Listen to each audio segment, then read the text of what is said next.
Mr. Cole, did you seriously just suggest that the average American could create wealth using micro-investments from their phone?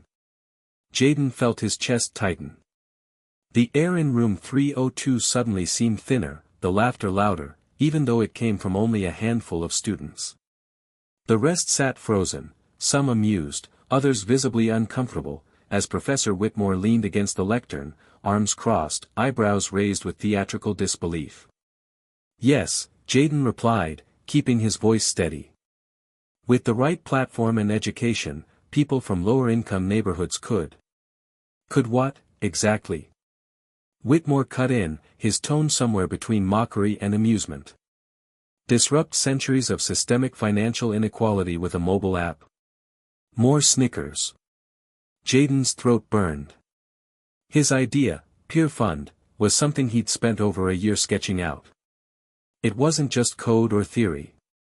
It was rooted in real struggle, real people. His mom. His neighborhood. The broken system he'd watched people drown in. But here, it felt like a joke. Professor Whitmore continued, voice dripping with sarcasm. Mr. Cole, while I applaud your enthusiasm, perhaps you'd benefit from reviewing chapters 4 through 7 on actual market behavior. Fantasy is not a substitute for theory. Laughter broke out again. Jaden lowered his gaze. He felt the heat of 20-something eyes on him. His fists clenched under the table, out of view. His notebook, full of wireframes and data sketches, sat closed beside him. Suddenly, it felt like dead weight. 12 hours earlier, Jaden had been in the campus library, running on caffeine and 4 hours of sleep. He'd tweaked his pitch until sunrise, checking his numbers twice, triple-checking his economic assumptions. He knew the theory, hell, he loved the theory. But he also knew something Whitmore didn't. He knew reality. He knew what it felt like to stand in a grocery store with your mom, trying to calculate whether there was enough money to buy both eggs and toilet paper. He knew what it felt like when your little brother asks why the lights went out again and you have to pretend it's a game. He knew the pain of watching his mother work 2 jobs, teach during the day, clean offices at night, and still come up short by month's end. So no, Peer Fund wasn't fantasy. It was necessity. After class, Jaden packed his things quickly, trying to avoid eye contact. A few students gave him awkward smiles or brief nods, but most filtered out silently. He was halfway down the hall when he heard footsteps. Hey, man. It was Eli, one of the only other black students in the class. Short dreads, quiet voice, always observing more than speaking. Don't let Whitmore get to you, Eli said, falling into step beside him. He thinks he's the gatekeeper of capitalism or something.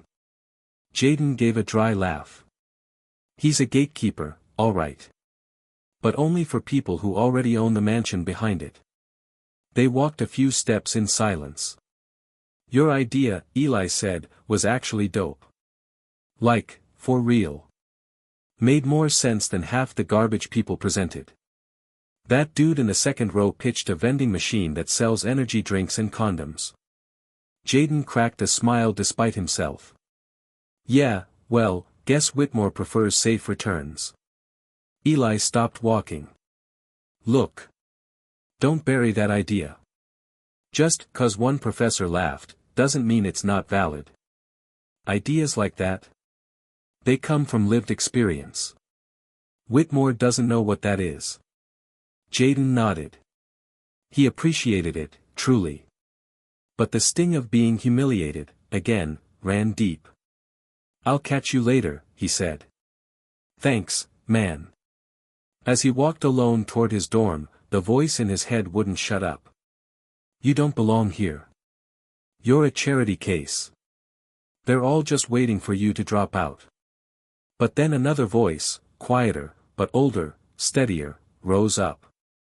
Jaden, always remember this, people will laugh, until they need your help. His father's words. From a letter mailed from a war zone thousands of miles away. Words Jaden had read 100 times since he was 10. His father had believed in him. So had his mother. And even if this place didn't, he had to keep going. Later that night, Jaden sat in the quiet of the common room. Most students were out at parties or watching sports in the lounge. He was hunched over his laptop, scrolling through the beta wireframes of PeerFund, an idea he'd started back in high school. A peer-to-peer micro-investment platform designed to empower underserved communities to build credit, save, and invest in each other. He stared at the login screen mock-up for a long while. Then, almost without thinking, he opened a blank doc and typed. PeerFund, a platform for the underestimated. Built by someone who's been there. He paused. He wasn't going to let the laughter win. Elsewhere on campus, Professor Whitmore sipped scotch in his office. He was still chuckling about Jaden's presentation. He'd seen dozens of kids like that, big dreams, little substance. Sooner or later, the real world would teach them the rules. That was his job, wasn't it? He didn't realize the echo of his laughter would become something else entirely. The start of a legacy. Hit subscribe and leave a comment with where you're watching from. This story might just spark a new beginning. What's one thing that always pushes you forward, even when things get tough? Jaden Cole wasn't supposed to end up here. Not here, like Anderson University, the small Ivy League school nestled in upstate New York, with red brick buildings, manicured lawns, and students who talked about trust funds and international internships like weekend plans. But here, as in still fighting. Still breathing. Still believing. Because where he came from, belief got buried fast. Southwest Atlanta, Georgia. A city of contradictions. It was gospel choirs on Sunday mornings and gunshots on Saturday nights. Jaden grew up in a modest one-story house with peeling paint, a leaky roof, and more love than electricity. His mother, Danielle, held the place together like duct tape and prayer. A middle school English teacher by day, a janitor by night, and full-time superhero in between. And then there was Malcolm Cole, Jaden's father. A U.S. Army sergeant, always sharp in uniform and always gone too soon. Jaden was just 10 when the knock came on their door. 2 soldiers. A folded flag. A quiet apology that echoed louder than any explosion on the battlefield. His little brother, Elijah, had been only 5. He didn't understand. Jaden did. That day, something inside him shifted. The world got colder. Sharper. He promised himself he'd take care of Elijah, protect his mom, and never, ever let his family feel that helpless again. But Atlanta didn't make it easy. By age 13, Jaden had seen more than some grown men. Friends getting locked up. Families evicted overnight. Police sirens as lullabies. But instead of hardening him, it lit a fire. He started hustling. Not the kind that gets you in trouble, but the kind that builds something. He'd fix bikes, mow lawns, even tutor the neighbors' kids in math. Not because he liked it, but because every dollar mattered. Every cent helped pay the water bill, buy groceries, or cover Elijah's asthma meds. Then one day, while cleaning out the attic, he found an old box marked, Malcolm, Deployment 3. Inside were photos, medals, and a few worn books. One stood out, The Intelligent Investor by Benjamin Graham. A single line was highlighted in blue pen, underlined twice. The investor's chief problem, and even his worst enemy, is likely to be himself. Jaden didn't understand it then. But he kept the book. He read it cover to cover that summer. Twice. By high school, Jaden had developed a quiet obsession with money, not just making it, but understanding it. Why some people never had enough. Why some people made millions in their sleep. Why no one taught any of this in public schools. He started following financial markets the way other kids followed NBA stats. He'd sit in the public library for hours, reading Forbes and watching CNBC on mute. He learned what an ETF was before he ever opened a bank account. While other kids were selling candy bars for prom money, Jaden was organizing a fundraiser using profit-sharing incentives. People thought he was weird. He didn't care. In his senior year, he entered a national essay competition on the future of financial literacy. His submission? A 10-page blueprint for an app called Peer Fund, a platform that would allow neighbors to invest in each other's goals, build credit, and grow wealth from the ground up. He didn't just write theory.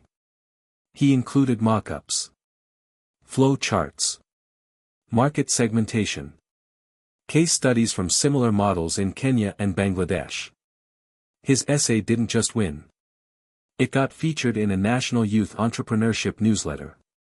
One of the judges, an alumnus of Anderson University, personally nominated him for the university's Underrepresented Talent Initiative. That was his golden ticket. But arriving at Anderson didn't feel like a victory. Not yet. He showed up with one duffel bag, $84 in his checking account, and a cracked iPhone 7. His roommate brought 5 suitcases and a gaming PC that took up half the dorm. Jaden ate in silence that first night, surrounded by conversations about hedge funds, internships at Morgan Stanley, and summers in the Hamptons. They weren't mean. They were just oblivious. Jaden quickly learned to stay quiet in class. Not because he had nothing to say, but because every time he opened his mouth, it felt like someone was waiting to fact-check his existence. Or worse, laugh at it. Like Whitmore did. That's why it stung so bad yesterday. It wasn't just a professor laughing at an idea. It was the world, once again, telling Jaden that his reality didn't belong here. That his solutions were too ambitious. That his experience didn't count as expertise. That he was just another statistic. And yet, Jaden didn't come this far to fold. That night, back in his dorm, he stared at the wall where he'd pinned a photo of his dad. The edges were frayed, the colors fading. But his father's smile? Still sharp. Still strong. Jaden whispered under his breath, almost like a prayer. They'll see, Pops. I'm gonna make them see. Then he opened his notebook. And he kept writing. Jaden wasn't just building an app. He was building a bridge, between the world he came from and the one that never thought he belonged. He was tired of being underestimated. And that made him dangerous. Jaden chose the back of the classroom for a reason. It wasn't shyness. It wasn't fear. It was strategy. From the back, you could see everything: who paid attention, who didn't, who came to learn, who came to posture, and most importantly, where you stood in the invisible pecking order of power, privilege, and presence. At Anderson, Jaden learned fast that it wasn't just about what you knew. It was about how you said it. Who said it before you? And whether or not the room believed you belonged at the table. From the back row, he could take notes on more than just economics. He was studying people. The first few weeks of macroeconomic theory and practice had gone mostly unnoticed. Jaden kept his head down, took meticulous notes, and submitted essays so tight you could bounce a quarter off them. But that all changed the moment he spoke up during a classroom discussion on wealth distribution. Whitmore, standing at the front like a king in a throne, had asked, "Can the free market ever self-correct income inequality?" The room hesitated. Jaden raised his hand. "Not without intervention," he said, voice calm but clear. "When you have generational gaps in access, education, capital, mobility, you can't just assume everyone starts from the same line." Whitmore raised an eyebrow. "So, what are you suggesting?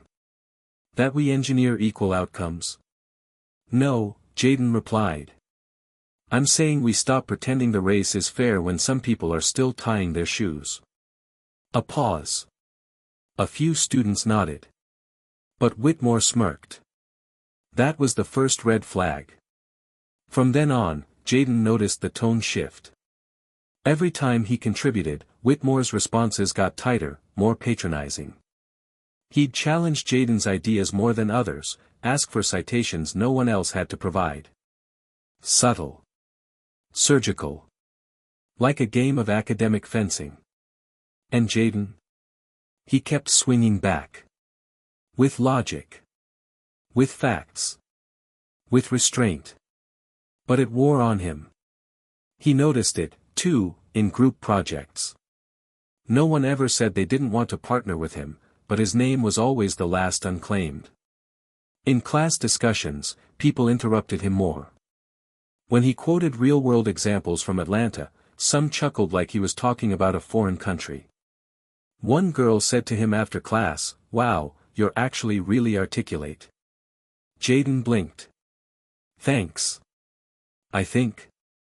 Then came the seating chart. Not official, of course, but real. The front rows were for the legacies. The finance brothers. The future Goldman analysts who wore Patagonia vests in fall and called their dads chief. They didn't even bring notebooks, just AirPods and confidence. The middle rows were the cautious, the quiet achievers, mostly girls in pencil skirts and guys with perfect haircuts who color-coded their planners. And the back?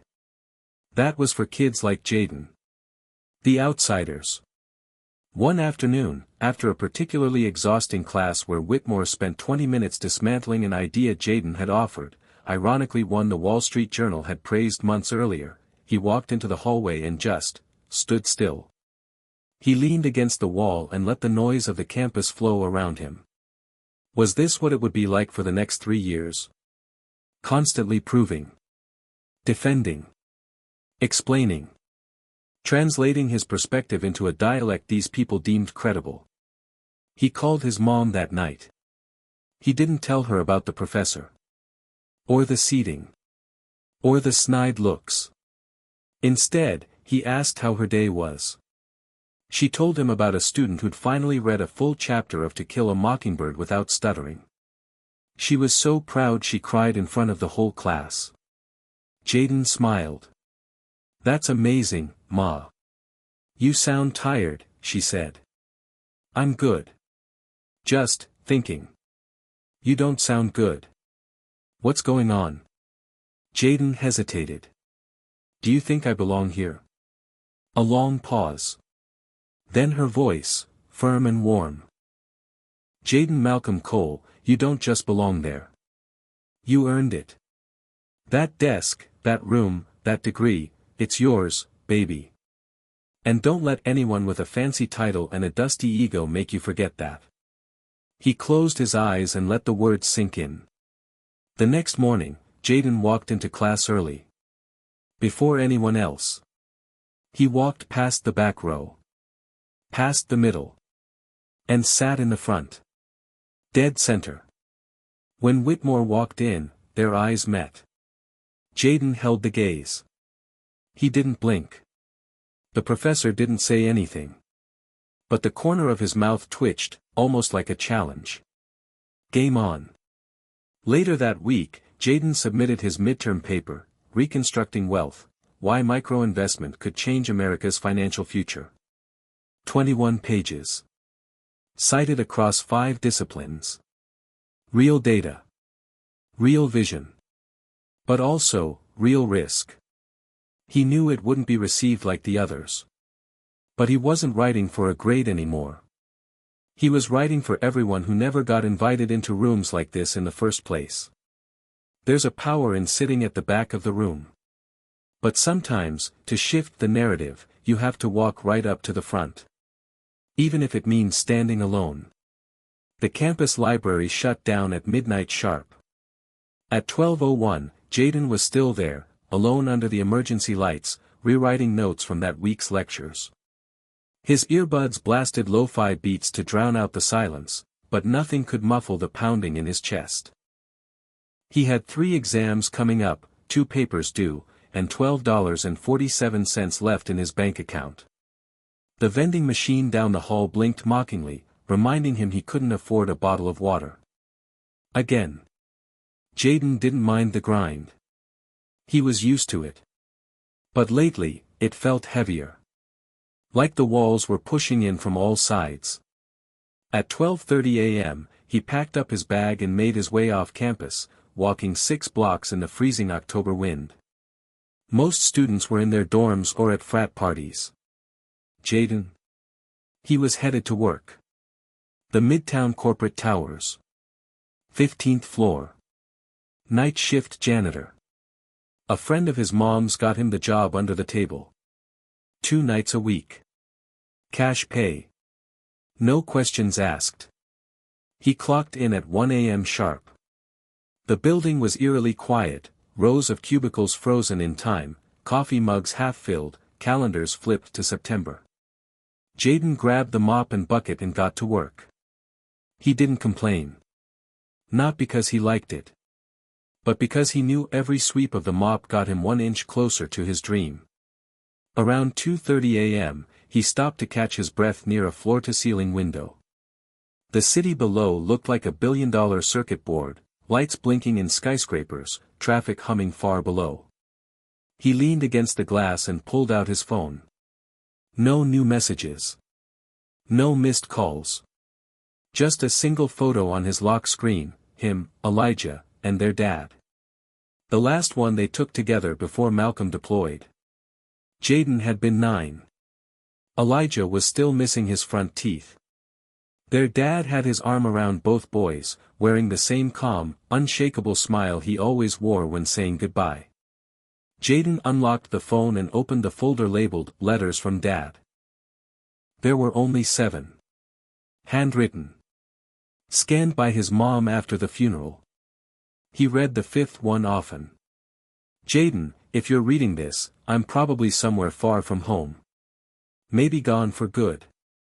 But don't you ever think I left you empty.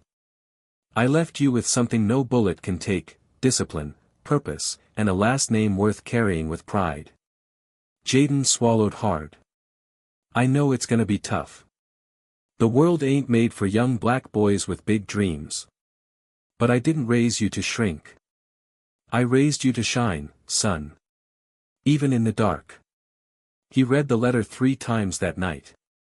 And when he finished, he wiped his face, clocked out at 4 a.m., and walked home. The nightmares started again that week. Always the same one. He was back in Atlanta. Same house. Same flickering kitchen light. His mom and Elijah were laughing at the table. Then the lights went out. Not just flickered, out. Total darkness. Jaden would fumble for the candles, the matches, the flashlight, but nothing worked. He couldn't find them. He couldn't see. And then he'd hear his mom's voice. Jaden, do something. But he couldn't. He'd wake up in a cold sweat, gasping for air. He told no one. Not Eli. Not his mom. Not the student therapist who'd passed out flyers during orientation. Instead, he buried himself in work. Between classes, he wrote grant proposals for Peer Fund. At night, he updated the app's design and studied code he barely understood. He devoured YouTube videos on fintech, venture capital, and how to pitch investors. He wasn't just building a project. He was building an escape route. Not just for himself, but for everyone who looked like him and felt stuck like he once did. Then came the call from Elijah. It was a Tuesday afternoon, right before econ class. Jaden picked up. What's up, kid? Elijah sounded off. Coach benched me. Said I don't take the game seriously. Jaden frowned. What? Why? I missed practice. I had to pick up mom's meds. She was coughing all night, man. Jaden's chest tightened. You okay? He asked, voice quieter now. I'm straight. Just tired. Jaden paused. Listen to me, you're not alone. You hear me? A long silence. Then Elijah's voice cracked. I miss you, man. Jaden closed his eyes. I miss you too. He nearly skipped class that day. But then he remembered Whitmore. The smirk. The sarcasm. The way the classroom had laughed like his ideas were a sitcom. Jaden opened his notebook, flipped to the section titled Economic Disruption Models, and wrote. You don't build an empire with comfort. You build it with grit. With late nights and long shots. And when it's done, they won't laugh. They'll ask how you did it. Success isn't born in daylight. It's forged in 3 a.m. shifts, empty cafeterias, and dreams too heavy to carry alone. But Jaden? He wasn't dropping them. He was lifting every single one. Jaden didn't sleep much that weekend. Between homework, his janitor shift, and catching Elijah up on math homework over FaceTime, he poured every spare second into the beta build of Pure Fund. By Sunday night, it was live. No flashy launch. No press release. Just a quiet link, tucked inside a message he sent to 3 group chats. 1. Anderson Black Student Union, BSU. 2. Urban Entrepreneurs Club. 3. That one group chat Eli started called, Broke but Brilliant. The message read. I built something. It's not perfect, but it's ours. A financial platform by us, for us. If you've ever felt left out of the money game, maybe this helps. Beta link below. Feedback welcome. Real ones only. He stared at the screen before hitting send. His hand hovered over the button. Because this wasn't just a project anymore. This was his name, his story, his pain, packaged as code. He clicked send. And waited. At first. Crickets. 5 views. Then 10. Then a ping from Eli.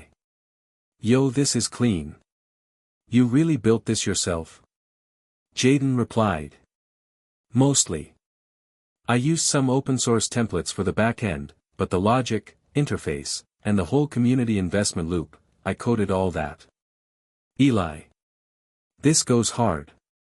I'm posting it. Jaden blinked. Wait, where? Too late. 10 minutes later, Pure Fund was all over Anderson's Black Twitter community. Screenshots.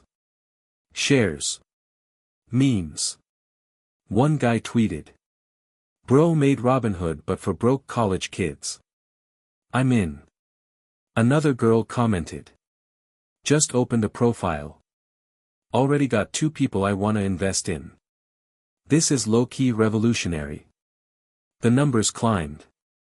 20 users. Then 100. Then over 300 unique visits in less than 24 hours. Jaden watched it unfold from the back corner of the dining hall, laptop open, heart pounding. It wasn't the full platform, just a demo, profile creation, goals setting, mock investing with fake, pure dollars. But people got it. People felt it.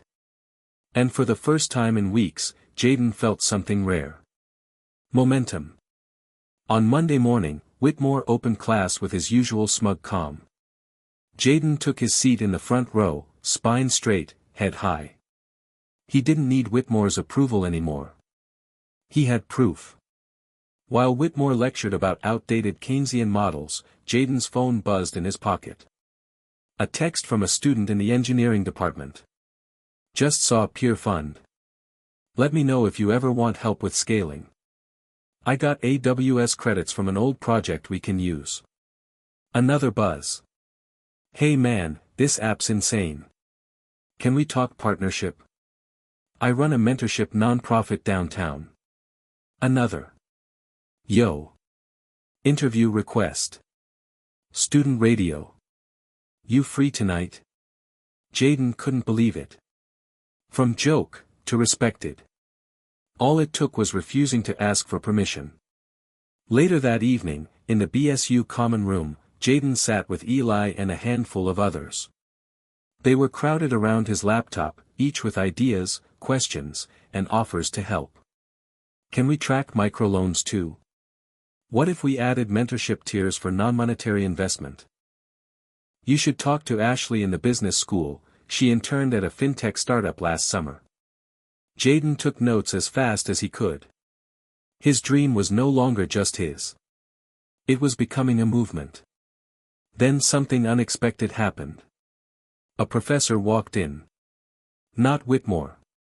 Professor Amanda Reeves, a visiting lecturer from NYU, teaching a seminar on innovation and social change. She introduced herself, sat down quietly, and asked to see the app. Jaden hesitated. But Eli nodded. She's cool. Jaden showed her the interface. Explained the model. Broke down the long-term vision, community credit building, trust-based lending networks, ROI through education incentives. She listened without interrupting. Then she said one sentence that changed everything. You know, this isn't just a project, right? This could be a case study. Or a business. Or both. Jaden blinked. You really think so? She smiled. Jaden, if Whitmore had built this, it'd already be featured in the Anderson Review. You're just missing one thing. He leaned forward. What? A pitch deck. That night, Jaden didn't sleep. Again. But this time, it wasn't stress. It was adrenaline. He pulled up Google Slides and started building. Slide 1. Peer Fund, the power of collective investing. Slide 2. A photo of his mom, holding a checkbook, eyebrows furrowed. Slide 3. A quote from his dad's letter, don't shrink. Shine. Slide 4. Market opportunity, $1.3 trillion in unbanked and underbanked communities. Slide 5. The solution, peer-to-peer investing with purpose. By sunrise, it was done. 12 slides. One chance. You don't need $1 million to start something world-changing. Sometimes, all you need, is a reason. And Jaden had thousands. Jaden had never worn a blazer that expensive in his life. It was a rental, of course, borrowed from Eli's cousin who interned in DC the previous summer. A little too tight in the shoulders, but clean, charcoal gray, and just professional enough to help him blend in at the Anderson Startup Incubator pitch showcase. The room buzzed with energy. This wasn't just some student club event. This was Anderson's elite, venture fellows, alumni donors, tech faculty, and, most importantly, real investors from New York and Boston. 6 startups. One prize, a $25,000 seed grant and 6 months of mentorship from the university's innovation lab. Jaden was the only black founder on the list. And the only one without a co-founder, seed capital, or slides designed by a marketing team. Just him. And Peer Fund. He stood backstage, holding his phone tight. On the lock screen, the photo of his dad and little Elijah. You got this, Eli had texted earlier. Make them regret every time they ignored you. Jaden closed his eyes, took one deep breath, and stepped into the light. Up next, Jaden Cole, freshman economics major, presenting Peer Fund. Polite applause. Some heads turned with curiosity, most just stared blankly. Jaden walked up, plugged in his flash drive, and clicked to slide 1. No gimmicks. Just a black screen with bold white letters. The wealth gap is not a glitch. It's a feature. Murmurs rippled through the audience. He didn't flinch. Good evening. My name is Jaden Cole, and I'm here to talk about what happens when entire communities are left out of the conversation around capital, and what we can do about it. He moved to slide 2, his mom's photo. This is my mother. A teacher. A janitor. A miracle worker. She kept our family afloat with nothing but faith, side hustles, and a checkbook that never balanced. Slide 3, market stats. There are 63 million in banked and underbanked Americans. They don't need charity. They need tools. Dignity. Access. Slide 4, Peer Fund solution. Peer Fund lets users invest in each other, whether that's helping someone raise money to finish a trade school certification, start a food cart, or clear medical debt. Think micro-angel investing. But hyperlocal. Human. He walked the audience through the beta launch, the traction, the community buzz. He kept it tight. Honest. No jargon. Then ended with a simple call. You don't change the system by waiting to be included. You build new systems. Ones that reflect your reality. PeerFund is one. And I'm inviting you to help build it with me. He clicked the last slide. Silence. Then polite applause. A beat slower than the last presenter. Then came Q&A. The first hand up. A white-haired alum in a navy suit and bow tie, Mr. Duncan Weller III, angel investor and longtime donor. Mr. Cole, interesting presentation. But what makes you think this peer-to-peer trust system can scale? Isn't this just GoFundMe with extra steps? Jaden smiled, but not too wide. Respectfully, sir, GoFundMe is a one-way street. PeerFund is a loop. It's not a donation, it's an investment. One that tracks, teaches, and builds upward credit within the network. Trust isn't a flaw. It's the foundation. A few heads nodded. Some still looked unconvinced. Next, a woman from the Business School Advisory Board spoke. You mentioned a community trust score. How do you prevent exploitation? How do you vet users? Jaden replied. We integrate social proof models, similar to Airbnb and Lyft, but for financial behaviors. Feedback, repayment history, and optional mentorship all build a user's trust profile. It's not perfect yet. But neither is the current credit system. More nods. Then came the final question, from a professor. Professor Whitmore. He was seated in the back, arms crossed, an amused look on his face. Jaden felt his chest tighten, but kept eye contact. Jaden, Whitmore said, voice measured, your ideas, admirable. But don't you think you're oversimplifying economic systems? Reducing inequality through an app sounds more like activism than economics. The room held its breath. Jaden didn't blink. With respect, Professor, I think you're overcomplicating it. Economics isn't about theory. It's about people. And if theory doesn't help people, it's just noise. Gasps. A few claps. Even someone whispered, "Boop," he said what he said. Whitmore didn't respond. He just leaned back, expression unreadable. Jaden finished his presentation and walked off stage. Backstage, Eli met him with a fist bump and a grin. That was a mic drop, bro. Jaden let out a breath he didn't realize he'd been holding. You think I got a shot? Eli looked around. Investors were whispering. Students were still glued to their phones. You didn't just take a shot, Jay. You just made them see what's been in front of their faces this whole time. Pitching your idea is easy. Pitching yourself, your roots, your reality, your reasons, that takes courage. Jaden didn't just pitch a product. He pitched a promise. And someone out there was listening. It happened the next day. Jaden was in the library cafe, laptop open, nursing a day-old black coffee and reviewing feedback from the pitch. Twitter was still buzzing. The app had crossed 800 beta users, mostly from HBCUs, community colleges, and youth organizations.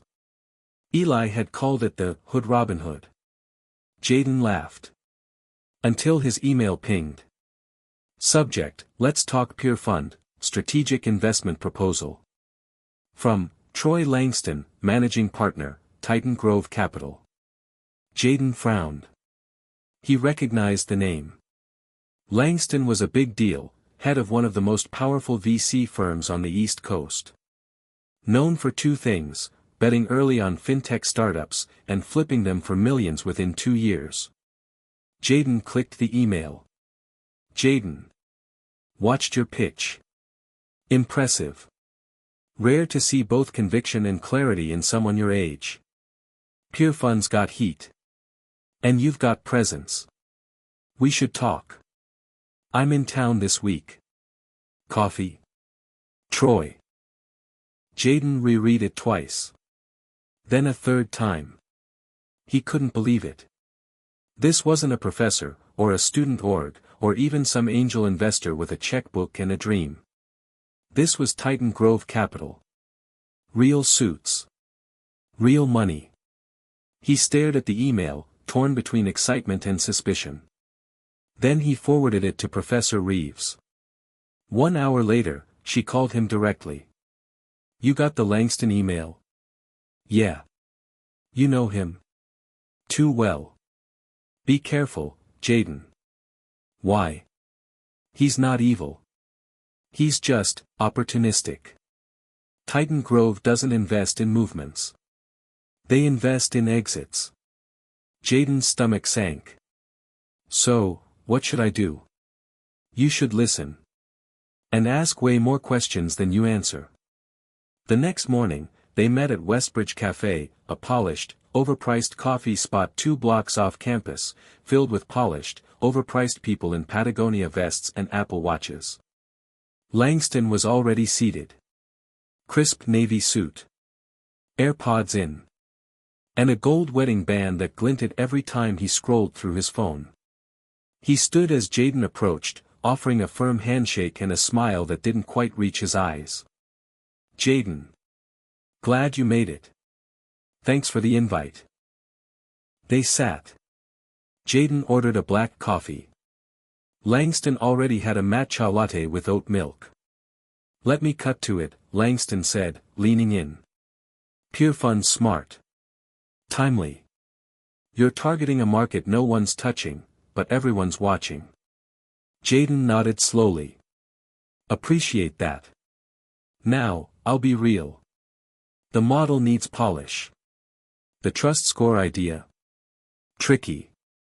SEC might hate it. But the vision, community-based investing. That's a story. And investors love a good story." Jaden said nothing. He just let the man talk. Langston leaned back. "We're ready to offer $200,000. Pre-seed. Clean cap table. 20% equity." Jaden blinked. That was twice what the Anderson grant offered. "That's fast. Welcome to venture, kid. You want slow. Stay in academia." Langston sipped his latte, then added. "We'd bring in a product team, tighten up UX, maybe shift it toward micro-returns. But we'd keep you as founder CEO. Public face. You're good in front of a camera." Jaden's throat tightened. "So, you'd change the mission?" Langston tilted his head. "We'd align it with growth. Real growth." Jaden didn't respond. His silence was loud. Langston continued. "Look, I get it. You're trying to empower your community. Respect. But trust me, impact scales better when you partner with people who already have power." Jaden raised an eyebrow. "You mean people who've never had to live off trust, only profit?" "A beat." Langston smiled politely, but the chill was there. "Think about it." Jaden left the cafe with the offer burning a hole in his mind. $200,000. Real funding. Resources. Buzz. But also strings. Ownership. Control. Whiteboard meetings with people who didn't know the cost of student debt or what it felt like to ask your cousin for gas money because payday was Friday and it was Tuesday. That night, he called Eli. "What do you think?" Jaden asked. "Be honest." Eli was quiet for a moment. "I think if they believed in the vision, they'd back you, not try to reshape it. It's a lot of money. So's your soul." Jaden chuckled. "You always gotta be dramatic." "Nah, man. I'm serious. You're building something real. Something that could help people like us. Don't sell that just because they see a market where you see a mission." Jaden nodded slowly. "I needed to hear that." The next morning, Jaden replied to the email. Short. Polite. Clear. Mr. Langston. Thank you for the generous offer. After careful consideration, I've decided not to move forward at this time. I'm focused on building Peer Fund with people who believe in its purpose as much as its potential. All the best.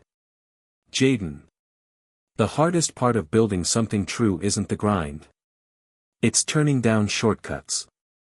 Especially when they come wrapped in gold. Jaden didn't just say no to money. He said yes, to his mission. And in doing so, lit a fire no one could put out. It started with a missing email. Jaden had been waiting for a response from the Anderson Innovation Lab, who had promised to connect him with alumni mentors after the pitch showcase. Professor Reeves had vouched for him. Even a few investors had left the event talking about Peer Fund like it was a revelation. But 3 days passed. Then 4. No email. No contact. No reply. Jaden checked his spam. Nothing. Finally, he walked into the lab himself. The front desk intern, a sophomore named Hannah, looked uncomfortable when he introduced himself. Oh, hey. Yeah. About that. She glanced at the screen, tapped her keyboard a few times. Your name's not on the follow-up list. Jaden furrowed his brow. What do you mean? I pitched. I was told the next step was. I know. I remember. But I think the list was finalized by the board. I just forward stuff, honestly. She looked around and leaned in. You didn't hear this from me, but someone up top said your platform was too experimental. Jaden blinked. Too what? Yeah. Like, maybe not the right fit for university-backed partnerships. He walked out, pulse pounding. He didn't need a memo to know what had just happened. Somewhere, behind closed doors, someone decided he was a problem. That same week, things got weirder. He logged into his school email and saw a message flagged from the Office of Academic Integrity. Subject, urgent, review of assignment submissions, Econ 201. His stomach dropped. Jaden opened it. Inside, a note informing him that one of his recent homework submissions had raised concerns regarding originality, and was being reviewed for potential plagiarism. He stared at the screen in disbelief. The assignment? A weekly case brief. One he'd written at 2 a.m. after work, fueled by nothing but cold instant noodles and a caffeine tablet. It was all him. He clicked the attached report. Turnitin showed a 6% match rate, entirely from cited sources and the class prompt. This was nonsense. But Whitmore's name was at the bottom. Reported by Professor Daniel Whitmore. Jaden's hands clenched. He showed the email to Professor Reeves the next day. She scanned it silently, then let out a sigh. I was afraid of this. He's retaliating, Jaden said. He's hiding behind policy. But yes, this smells like pushback. Because I turned down Titan Grove. She looked at him carefully. That's part of it. But more than that. You made noise. You made people pay attention. That makes you dangerous. Jaden leaned forward, voice low. So what now? They shut me down before I even get a shot. No, Reeves said. They want you to believe they can shut you down. She placed a folder on the table. Inside, legal guidelines, peer review notes, character statements. This is your defense. I'll walk you through it. Jaden looked up. You believe me? I've seen brilliance. And I've seen jealousy. And right now? You're caught between both. Later that night, Jaden sat in the dorm common room, laptop closed, hands steepled. Across from him, Eli flipped through a sketchpad. So Whitmore's trying to pull a fast one. For what? Control, Jaden said. This is how power protects itself. Anderson was cool with you when you were just the smart kid in the back row. Now you're a founder with real influence. That scares them. Jaden smirked. They should be scared. So what's the play? Jaden opened his notebook. On the first page, this is not just a company. It's a revolution. We go public. Again. The next morning, Jaden made a video. Just him, seated in front of a blank wall, speaking directly to the camera. When I built Peer Fund, I didn't do it for applause. I did it for access. For every student who's ever felt locked out of the future they deserved. This week, I was accused of plagiarism. Not because I cheated, but because I refused to shrink. Because I said no to money that came with chains.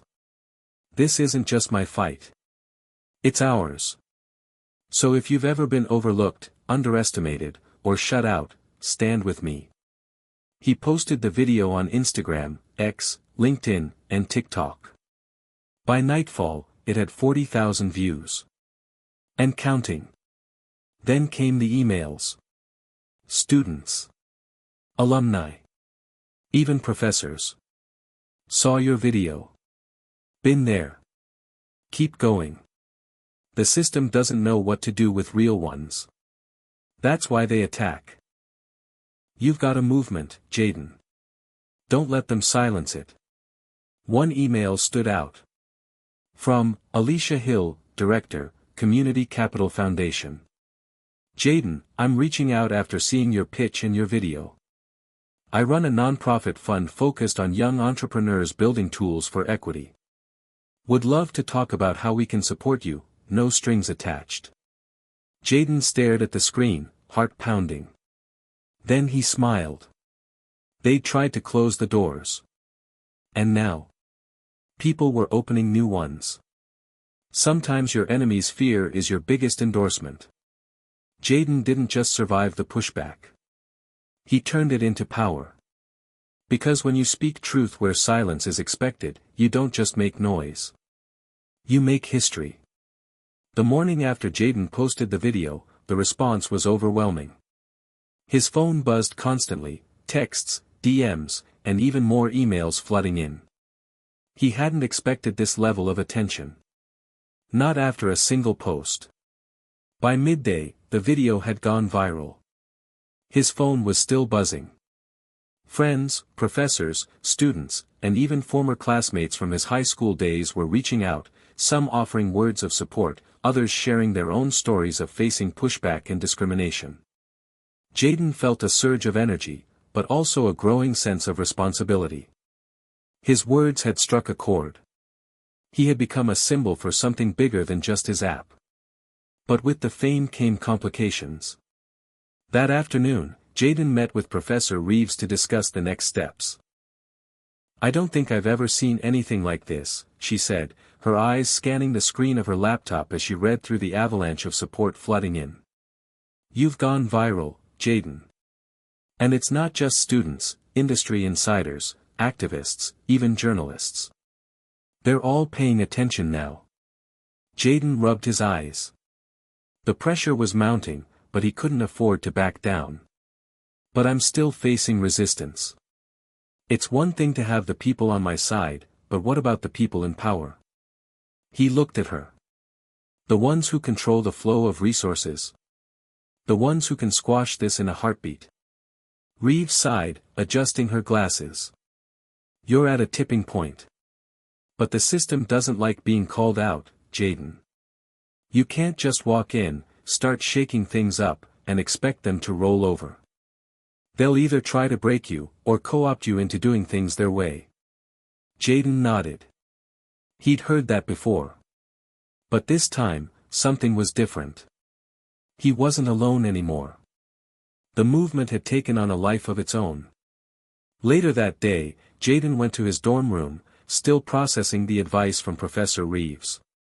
He needed a moment of quiet to think. He sat by the window, gazing at the campus below. Students walked in groups, talking, laughing, unaware of the small revolution happening around them. Jaden couldn't help but feel the weight of what he was carrying. Then his phone rang. It was Alicia Hill, the director of the Community Capital Foundation, the non-profit organization that had reached out after his video. Jaden, hi. I've been following your journey, and I just wanted to say, I'm really impressed. It takes guts to stand up like that, especially when the odds are stacked against you. How are you holding up? Jaden hesitated. He hadn't expected this much kindness from someone he'd never met. I'm managing, he said, his voice steady despite the chaos swirling around him. But it's been a lot to take in, you know. People want to help, but I need to be sure they're on my side for the right reasons. I get that, Alicia replied. But here's the thing, we're a foundation that believes in empowering the people who often get left out of the conversation. And from what I can see, you're doing exactly that. You've already made an impact, now it's time to turn that impact into something sustainable. Jaden sat up straighter, listening closely. What do you mean by sustainable? Alicia paused for a moment, then continued. I'm talking about partnerships. Mentorships. Resources. Not from the big VC firms that want to take control, but from people who have been where you are. People who understand the struggle and the stakes. I want to help you build something that isn't just about profit, but about long-term, community-driven success. Jaden smiled for the first time all day. That sounds exactly like what I need. We're ready to support you. Not just with funding, but with everything else you need. But I want to make sure we're aligned on the mission. Jaden nodded. He knew that this could be the lifeline he needed. But it also meant stepping into a larger, more complex world where every move counted. The next few weeks were a blur of meetings, calls, and planning. Jaden worked closely with Alicia and her team, refining his vision for Peer Fund. They began drafting new strategies to attract more users, ensuring the platform would remain true to its roots, empowering students from marginalized communities and providing them with access to opportunities that had once been out of reach. But the closer Jaden got to building something real, the more he realized how much he was fighting against. One evening, as Jaden was wrapping up a meeting with Alicia, he got an unexpected email. Subject: Confidential, Legal Action Pending. From Dean Catherine Matthews, Office of Legal Affairs. Jaden froze. He opened the email cautiously. Mr. Williams. After thorough review of recent statements and actions regarding Peer Fund, the university has determined that certain activities surrounding your platform are in violation of university policy, specifically relating to student fundraising and equity distribution. As a result, we are initiating formal proceedings to cease and desist further operations under university auspices. Please see the attached legal notice for details. Regards. Dean Catherine Matthews. Office of Legal Affairs, Westbridge University. Jaden's heart dropped. This wasn't just an attack on his business anymore. It was personal. They were coming for him. But he wasn't going to let them win. The next day, Jaden stood in front of a packed lecture hall in the economics department, staring down Professor Whitmore, who was now seated at the front of the room with a smug look on his face. Jaden had just finished reading the legal notice to the class. The room was silent. No one knew exactly what to say. Whitmore stood up slowly, adjusting his glasses. It seems we have a situation on our hands, don't we, Mr. Williams? Jaden didn't flinch. He wasn't backing down. I've always believed the power of education should be about opportunity, not control. And if you think you can shut me down with legal jargon and corporate backing, you've underestimated what I'm really building here. The students began murmuring, some nodding in agreement. Jaden turned to leave, but before he could reach the door, Whitmore called after him. We'll see how long your movement lasts when they pull your funding. You're playing with fire, Williams. Jaden paused, then turned around to face him. Maybe. But it's a fire that's going to burn down the walls you've built around this place. Jaden had crossed a line. There was no going back now.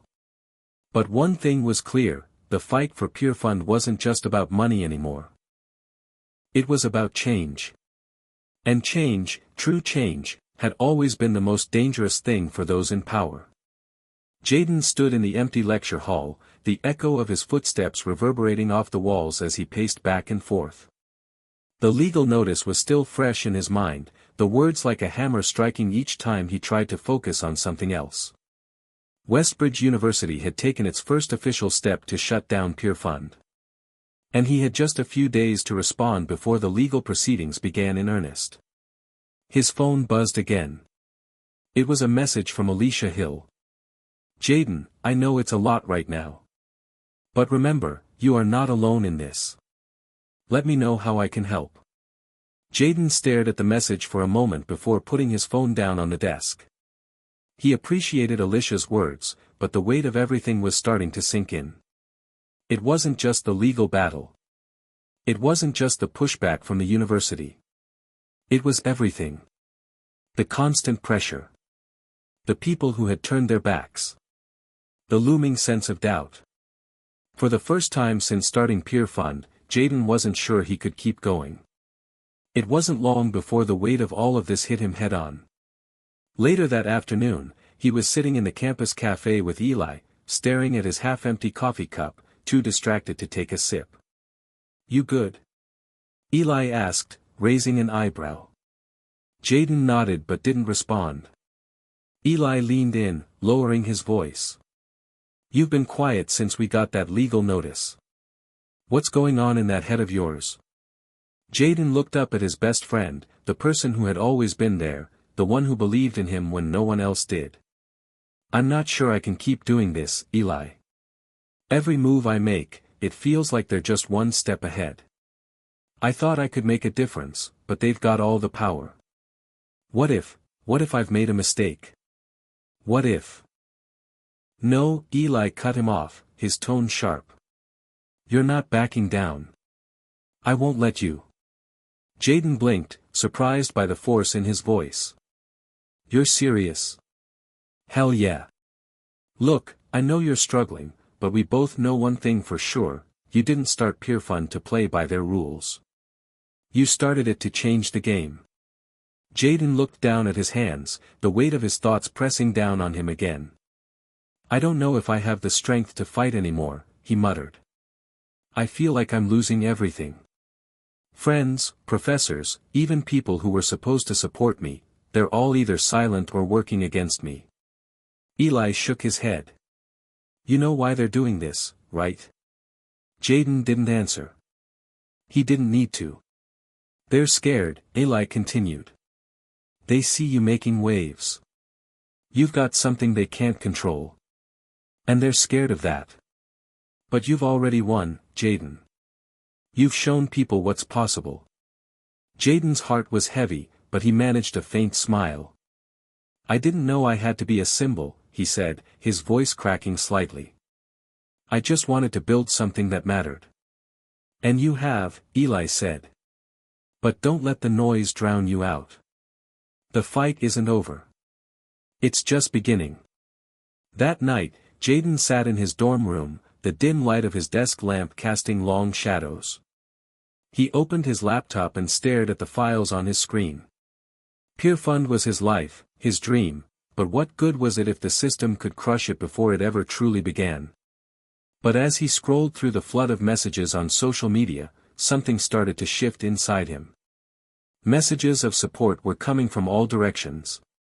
"You inspired me to keep going with my own project. Don't let them silence you. I wish someone had fought for me when I was in your shoes. You've got this, Jaden. Keep pushing. They can try to shut you down, but you've already shown us what's possible. You're not alone." The messages kept coming. And the more he read, the clearer it became, this wasn't just his fight. This was bigger than him. Bigger than Peer Fund. It was about a movement. About showing the world that when the system wasn't fair, there was power in standing up. The next morning, Jaden called Professor Reeves. She answered on the second ring, her voice warm but firm. "Professor, I've been thinking. I don't know how much longer I can go like this. The legal stuff, the pressure, everything. It's getting too much. There was a long pause on the other end of the line before she responded. Jaden, listen to me. The world doesn't get easier when you challenge it. But you need to understand this, they are scared of what you represent. They want you to feel like you're alone. But you're not. You've built something that matters. And when something matters, it's worth fighting for. Her words hit home. He had already made a choice. The question now wasn't whether he should keep fighting, it was how he was going to fight back. That afternoon, Jaden made a decision. He wouldn't back down.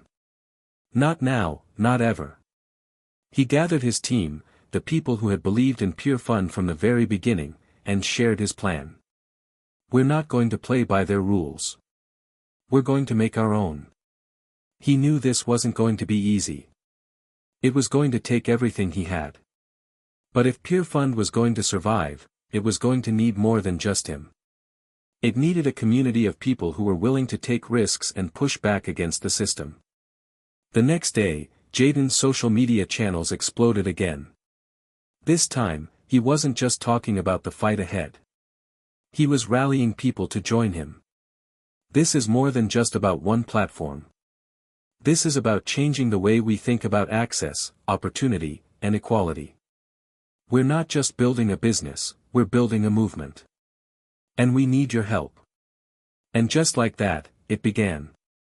Jaden wasn't fighting alone anymore. The people had spoken. And they were with him.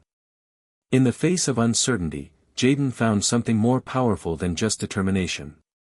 He found solidarity. And that was a force stronger than anything the system could throw at him.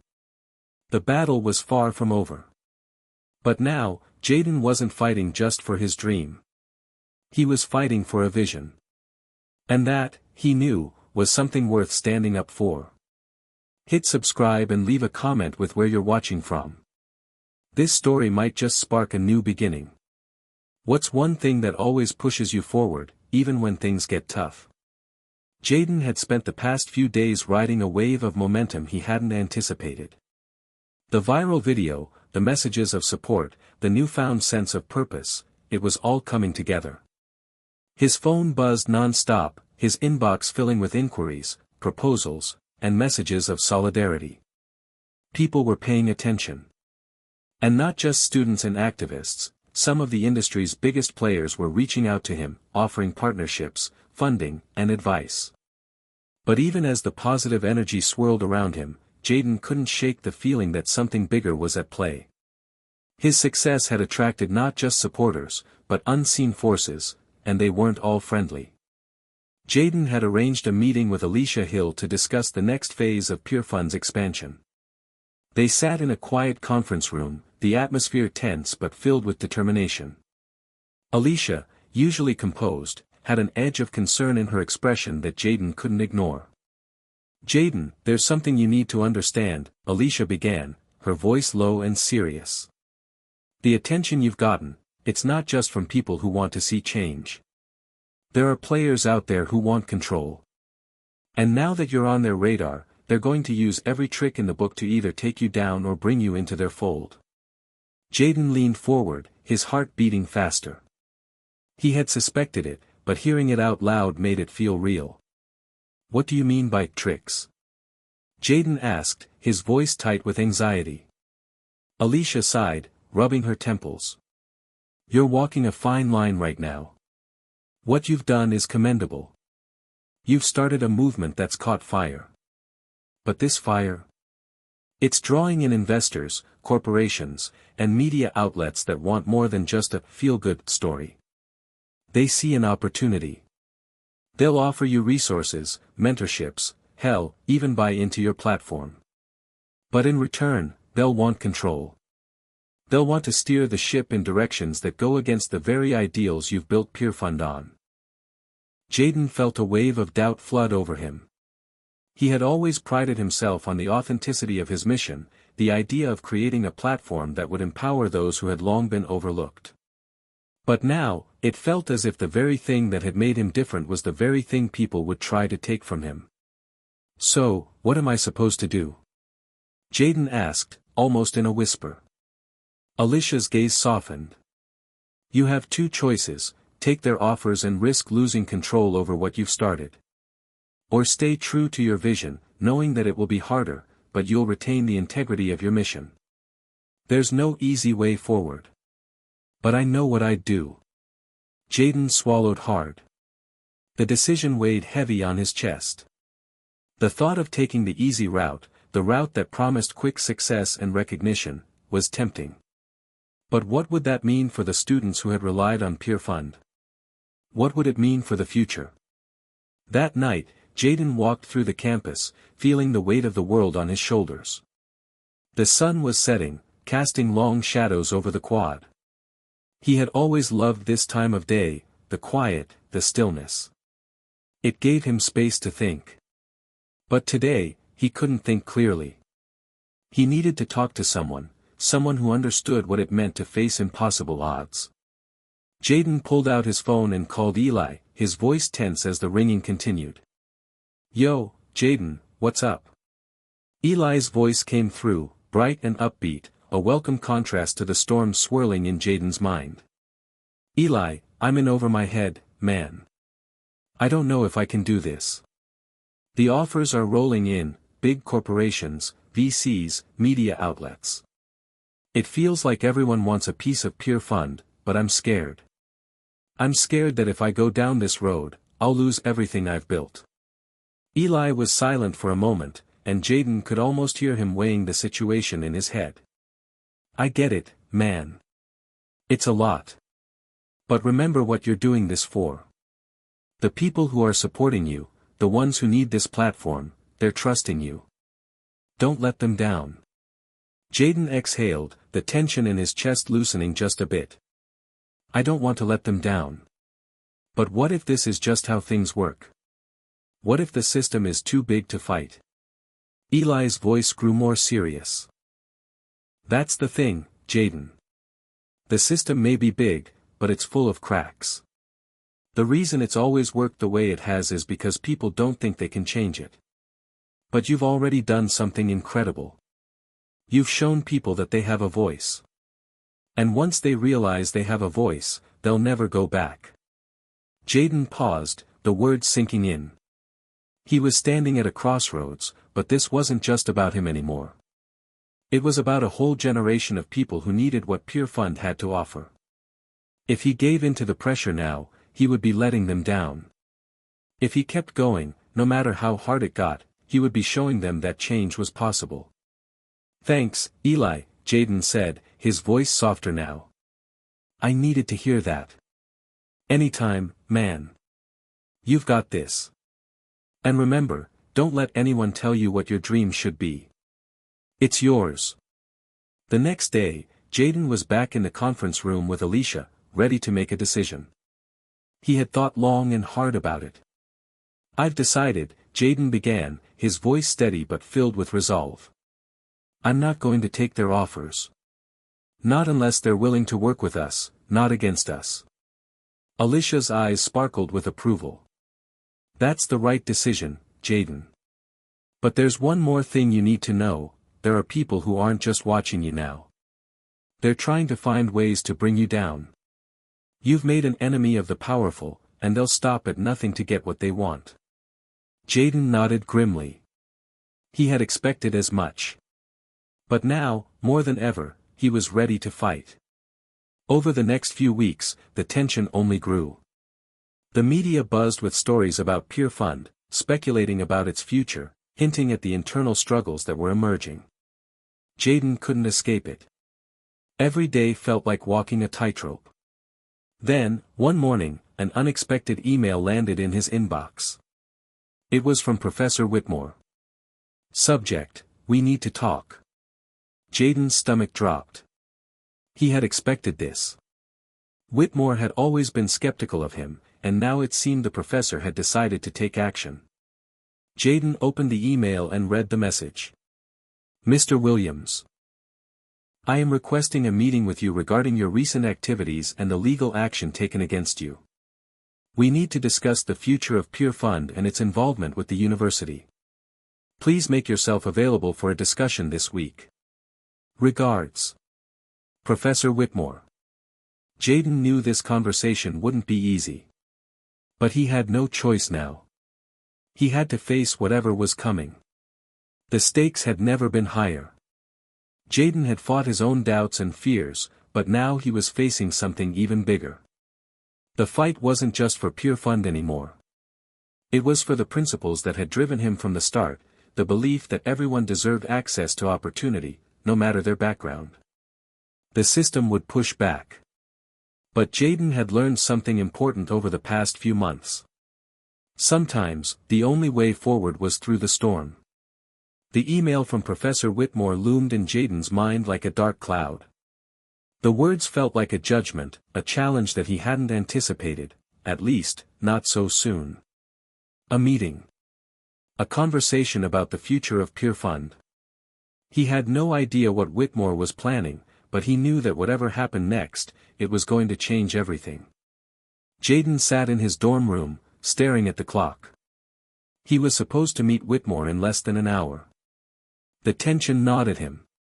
He paced, running his hand through his hair, trying to keep his nerves in check. Everything he had worked for, the late nights, the sacrifices, the constant struggle, was on the line now. Whitmore was not just a professor, he was a key figure in the university's administration. If the meeting went south, Pure Fund might never recover. His phone buzzed, breaking his chain of thought. It was a message from Alicia. I know today is going to be tough, Jaden. Just remember, you've built something real. Keep your head high and don't let them intimidate you. Jaden took a deep breath. Alicia's words gave him a small sense of calm, but the anxiety still lingered. He wasn't sure if he was ready for the fight ahead, but one thing was certain, he couldn't back down now. Jaden walked across the campus, the cold air biting at his skin. As he approached the administration building, he noticed the usual bustle of students, but today it felt different. The weight of the situation hung in the air. News of his clash with the university had spread, and whispers followed him like shadows. Inside the building, Jaden was directed to a small conference room on the second floor. The room was sterile, cold, a far cry from the energy he had hoped to bring to Pure Fund. The long, polished table in the center felt more like a barrier than a place for conversation. When he entered, Professor Whitmore was already sitting at the head of the table, his glasses perched low on his nose. He looked every bit the part of the stern administrator, well-dressed, his demeanor sharp. Jaden swallowed hard, fighting the urge to let his nerves show. This was a battle, and he couldn't afford to lose ground before the conversation even started. Mr. Williams, Whitmore said, his voice as cold as the room. Take a seat. Jaden sat down at the opposite end, keeping his posture straight, his mind focused. This wasn't just about defending himself, it was about defending Pure Fund, the idea that had been his beacon of hope. I've been reviewing your actions over the past several months, Whitmore continued, not even bothering to look up from the papers in front of him. The way you've conducted yourself, the way you've circumvented the university's rules, it's concerning. Jaden could feel his blood pressure rise, but he kept his tone steady. I've done everything by the book, Professor. The rules you're referring to are the same ones that have kept so many students and aspiring entrepreneurs from ever having a real chance. I'm not trying to circumvent anything. I'm trying to change the system. Whitmore's eyes narrowed, and for a brief moment, Jaden thought he might have said the wrong thing. But then Whitmore leaned back in his chair, his steely gaze fixed on Jaden. That's where you're wrong, Whitmore said, his voice softening, but still firm. The system is the system for a reason. It works. It keeps order. It keeps things predictable. What you're trying to do with Pure Fund is disrupt that order. And disruptors, Jaden, rarely end up on top. Jaden's heart raced, but he didn't flinch. I'm not trying to be a disruptor for the sake of it, he said, his voice calm but strong. I'm trying to give students like me, like a lot of us, a chance to succeed. The same chance that others have had for generations. What Pure Fund does is simple, it creates opportunity where there was none. Whitmore sat up straighter, his gaze sharpening. And yet, what you're asking for is to make the university a tool for your personal ambitions. You're asking for funding, access to resources, without acknowledging that this is a place of education. You can't just use it as a stepping stone for your own agenda. Jaden clenched his fists under the table, but kept his voice even. What if education is the real stepping stone? What if that's the problem? What if the system has become so bogged down by bureaucracy and outdated thinking that it's stifling the very thing it's supposed to nurture? Innovation. Growth. Opportunity. Whitmore shook his head slowly, as if the idea of shaking things up was too much for him to grasp. You're naive, Jaden. You've been swept up by idealism. But reality is far harsher than you think. For the first time, Jaden felt a flicker of frustration. This was exactly what he feared, the dismissal of everything he had worked for, the belief that his ideas were too unrealistic. But he wouldn't back down. Not now. So, what now? Jaden asked, his voice steady. Are you going to shut PeerFund down? Will you silence students who want to make a difference? Whitmore sighed and looked away for a moment, his expression unreadable. I don't want to shut you down, Jaden, he said quietly, almost as if the words pained him. I want you to see reason. To understand that you cannot fight the system without understanding its limits. You cannot push against something so vast without being crushed. Jaden felt a pang in his chest. This wasn't just an attack on PeerFund, it was an attack on everything he believed in. Everything he had fought for. I'll never stop pushing, Jaden replied, his voice low but resolute. Because if I do, nothing changes. I'll keep fighting because this is bigger than me. It's bigger than PeerFund.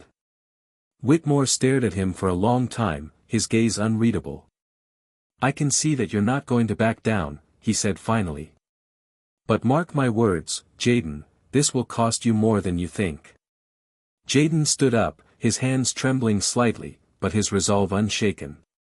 If I have to lose everything to change something, then I will, he said, his voice firm. Because what's at stake isn't just my dream. It's the dream of everyone who believes that change is possible. He turned and walked out of the room without looking back. The moment Jaden stepped outside, the weight of what had just transpired hit him like a wave. He felt the adrenaline coursing through his veins, his heart still racing. The conversation with Whitmore had been a turning point, a reckoning. And while he hadn't backed down, it was clear that the battle was far from over. But one thing was certain, Jaden wasn't afraid anymore. He was ready for whatever came next. In the face of adversity, Jaden had learned something crucial: the road to change was never easy. It wasn't just about fighting the system, it was about staying true to his purpose, even when everything seemed to be against him. He wasn't just fighting for himself anymore. He was fighting for something greater. And he would not let anyone, especially those who didn't understand, take that away from him. The days following his meeting with Professor Whitmore were a blur. Jaden's mind kept replaying the words the professor had spoken, each one more biting than the last. He had been prepared for resistance, but something about the conversation left him with a gnawing sense of doubt. Could he really fight this battle alone?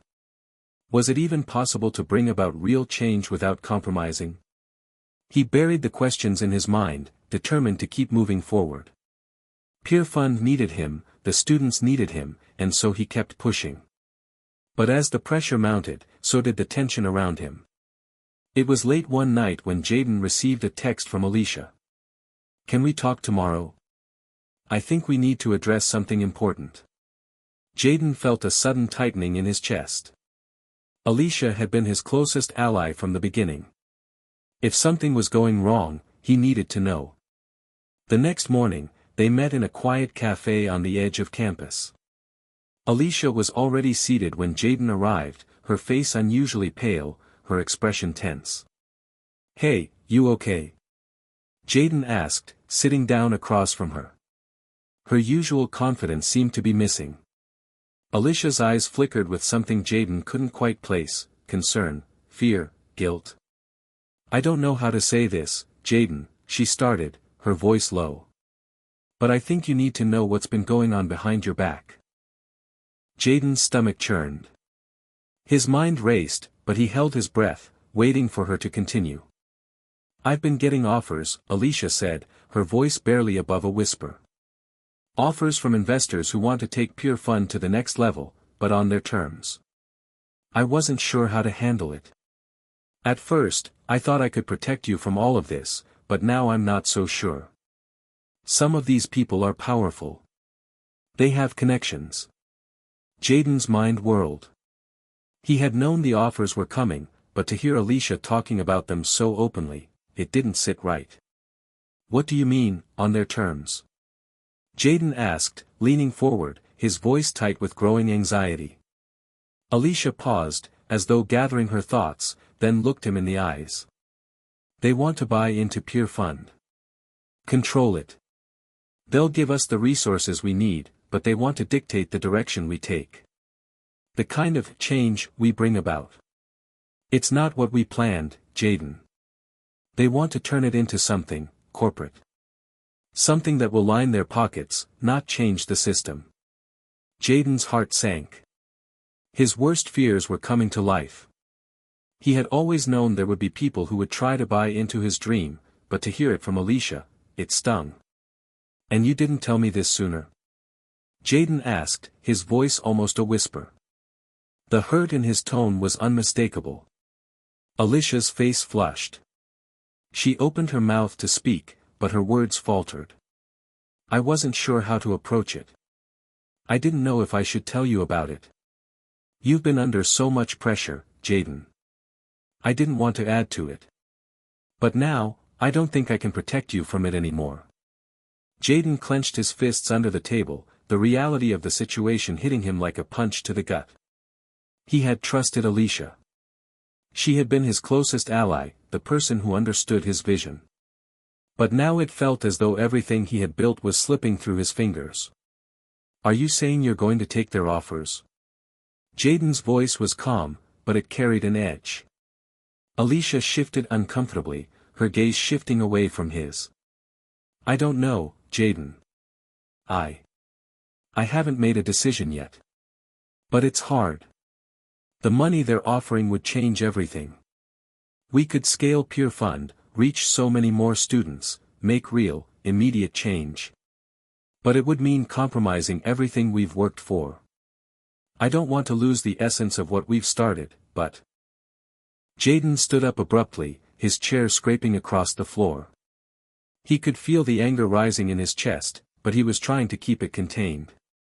I can't believe this, he muttered, shaking his head. I thought you were in this with me. You've been telling me all along to stay true to my vision. And now, just like that, you're thinking about selling out. Alicia, this isn't just about the money. This is about everything we stand for. Everything I've fought for.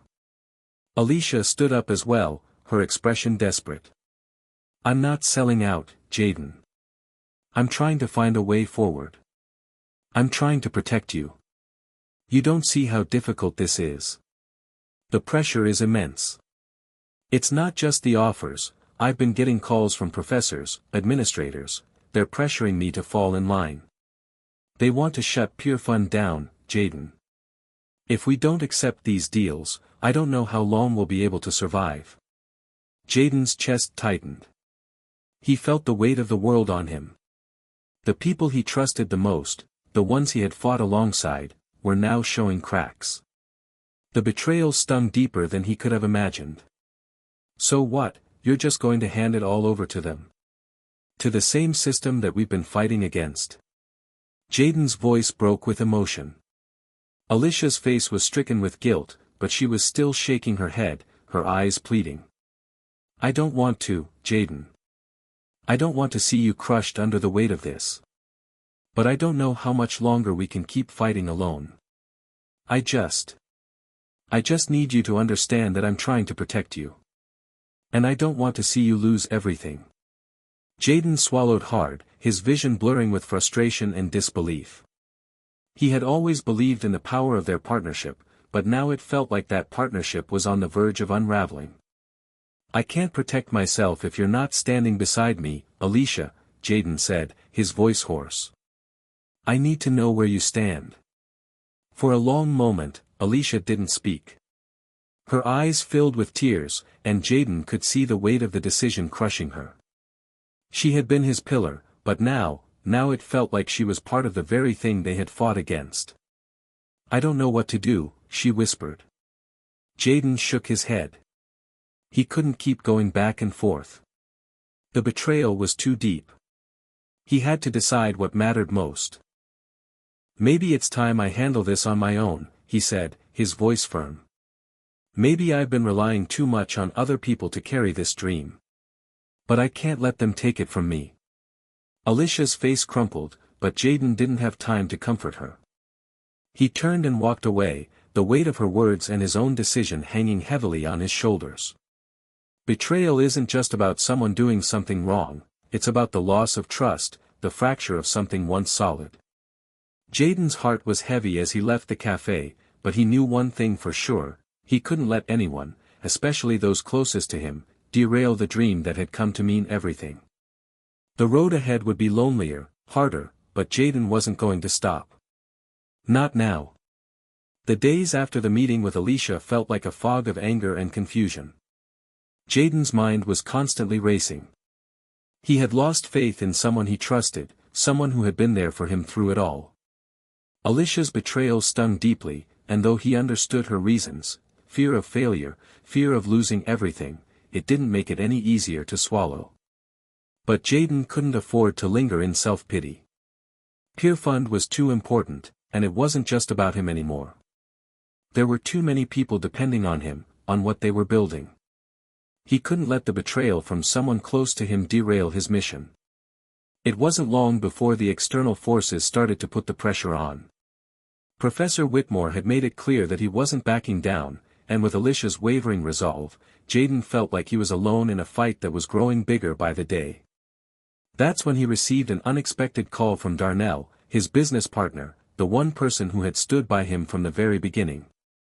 Darnell had been handling some of the back end of Peerfund, organizing the finances and working on partnerships, but now it seemed like he was calling with more pressing news. "Jaden, you need to get to campus now," Darnell's voice was filled with urgency. "They're holding a meeting about Peerfund. Whitmore's pulling in some major players." Jaden's heart skipped a beat. He knew what that meant. Whitmore wasn't just going to try to shut them down quietly. He was making a move, trying to tear Peerfund apart before it had the chance to grow. And with Alicia wavering, Jaden knew this was going to be a real battle. "I'm on my way," Jaden said, hanging up the phone and grabbing his jacket. The university's administration building felt colder than usual as Jaden entered. The hallway was lined with sterile white walls, and the only sound was the click of his shoes on the polished floor. He took a deep breath as he approached the conference room where the meeting was set to take place. Inside, there were faces he didn't recognize, well-dressed people who looked like they belonged in boardrooms rather than university hallways. Whitmore was at the head of the table, his expression as cold as ever. He didn't look surprised when Jaden walked in, instead, his gaze was calculated, as if he had been waiting for this moment. "Ah, Jaden," Whitmore said, his voice dripping with the same smugness it always held. "You made it. We've been waiting for you." Jaden didn't respond immediately. He was scanning the room, assessing the people around the table. Some were investors, others were high-ranking university officials. The picture was becoming clearer: this wasn't just about controlling Peerfund. This was about silencing it, making sure nothing stood in the way of the university's influence and power. "What's going on here, Professor?" Jaden's voice was sharp. "What is this meeting about?" Whitmore raised an eyebrow, as if Jaden's presence was an inconvenience. "This meeting, Jaden, is about the future of Peerfund. You see, we've gathered a group of stakeholders who are interested in taking this project to new heights. Of course, that requires a few adjustments to your how do you put it, vision. We can't have an unstable, unfocused initiative like this running around unsupervised. Jaden's blood boiled. Whitmore was playing the game he always played, putting on a front of being helpful, all while pushing his own agenda. But Jaden wasn't going to let him twist the situation. I don't need you or anyone else to dictate how this project runs, Jaden shot back, his voice firm. This is mine. It was built by me, for students like me. No one owns this but the people who believe in it. Whitmore's smile didn't waver, but there was a hint of something darker in his eyes. You're mistaken, Jaden, Whitmore replied coolly. You're running out of options. The university has already put too many resources into this. We've given you the platform, the opportunity, and now it's time for us to step in. You've got your passion, I'll give you that, but passion doesn't pay the bills or make something sustainable. You need our support if you want PeerFund to survive. At that moment, Jaden realized the depth of the situation. This wasn't just about controlling PeerFund. This was about exploiting it, using it as a tool for their own gain. Whitmore, with all his talk of support, was no different from the investors Alicia had warned him about. I won't sell out, Jaden said, his voice low but resolute. Not to you, not to anyone. PeerFund is about real change. Not about your corporate agenda. The room grew tense. Jaden could feel the eyes of everyone in the room on him. The silence stretched out for what felt like an eternity, and for a moment, he wondered if they would simply ignore him, crush him under the weight of their power. But then, a voice interrupted the silence. It was Darnell. Jaden's right, Darnell said, his voice steady but filled with conviction. He had entered the room just in time to hear the tail end of the conversation. This is about more than just a project. It's about integrity. PeerFund isn't a commodity to be bought and sold. It's a movement. The room collectively tensed, and for the first time, Whitmore's calm demeanor faltered. He didn't seem pleased with Darnell's interruption, but he wasn't about to back down either. Darnell, Whitmore said, his tone icy. You can try to make this sound noble all you want, but at the end of the day, the university runs the show. If Jaden wants to keep playing the hero, he's going to have to answer to the reality of this world. No one can fight this system, especially not a student with no resources. Jaden turned to Darnell, feeling a surge of relief that his partner had shown up when it mattered most. He wasn't alone in this fight, and together, they had a chance to change things. We've been fighting for this long, Whitmore, Jaden said, his eyes locking with the professor's. We're not backing down now. The moment you try to take control is the moment we'll fight harder. A murmur of agreement rippled through the room.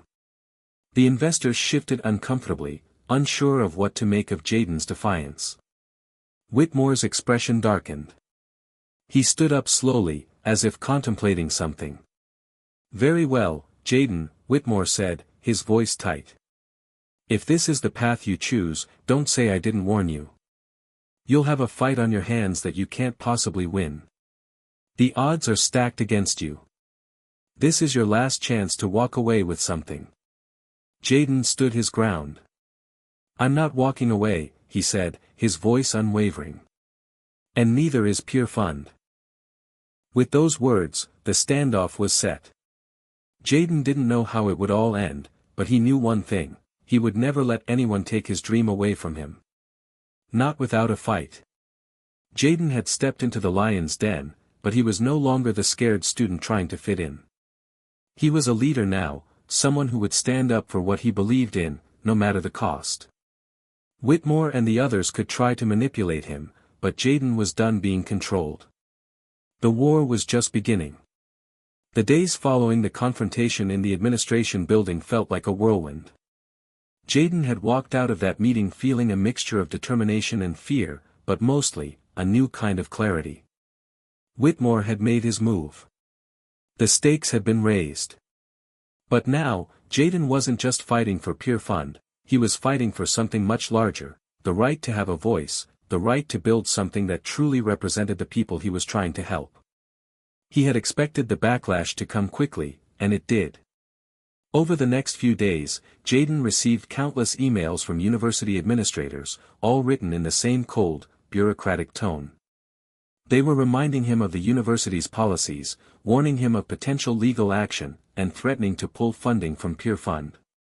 It felt like the walls were closing in, and Jaden couldn't help but wonder just how far Whitmore and the university were willing to go to stop him. But as the pressure mounted, so did the clarity of his mission. Jaden wasn't going to back down. He couldn't. Not now. The turning point came when Darnell called him late one evening. "Jaden, you need to meet me tomorrow morning." "It's important," Darnell's voice was urgent, almost frantic. "We've got a chance to turn this around, but we need to act fast." Jaden had no idea what Darnell was talking about, but he trusted him. Without hesitation, he agreed to meet. The next morning, Jaden found Darnell waiting for him in the university's coffee shop, his usual calm demeanor replaced by a look of quiet urgency. As soon as Jaden sat down, Darnell leaned in. "I've been talking to some people," Darnell said, his voice low. "And we've found an angle. An opening that could get us the leverage we need to fight back against Whitmore and the university. But it's risky. If we play our cards right, we can turn this whole thing around. If we don't, we're done." Jaden felt a sudden surge of hope.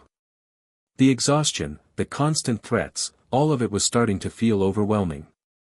But Darnell's words offered him a glimmer of possibility. "What's the plan?"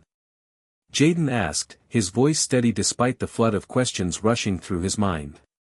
Darnell hesitated for a moment before pulling out a folder from his bag and sliding it across the table to Jaden. "This," Darnell said. "This is a file of the university's financial records. It's not pretty. They've been using Peer Fund as a tax write-off for years, Jaden. They've been getting more out of this project than they've been letting on. They've manipulated the books, and if we can expose that, we'll have the leverage we need to take control back." Jaden stared down at the folder, his mind racing. He had suspected that the university had been using Peer Fund for their own gain, but to see it laid out in black and white was something else entirely. "How did you get this?" Jaden asked, his voice barely a whisper.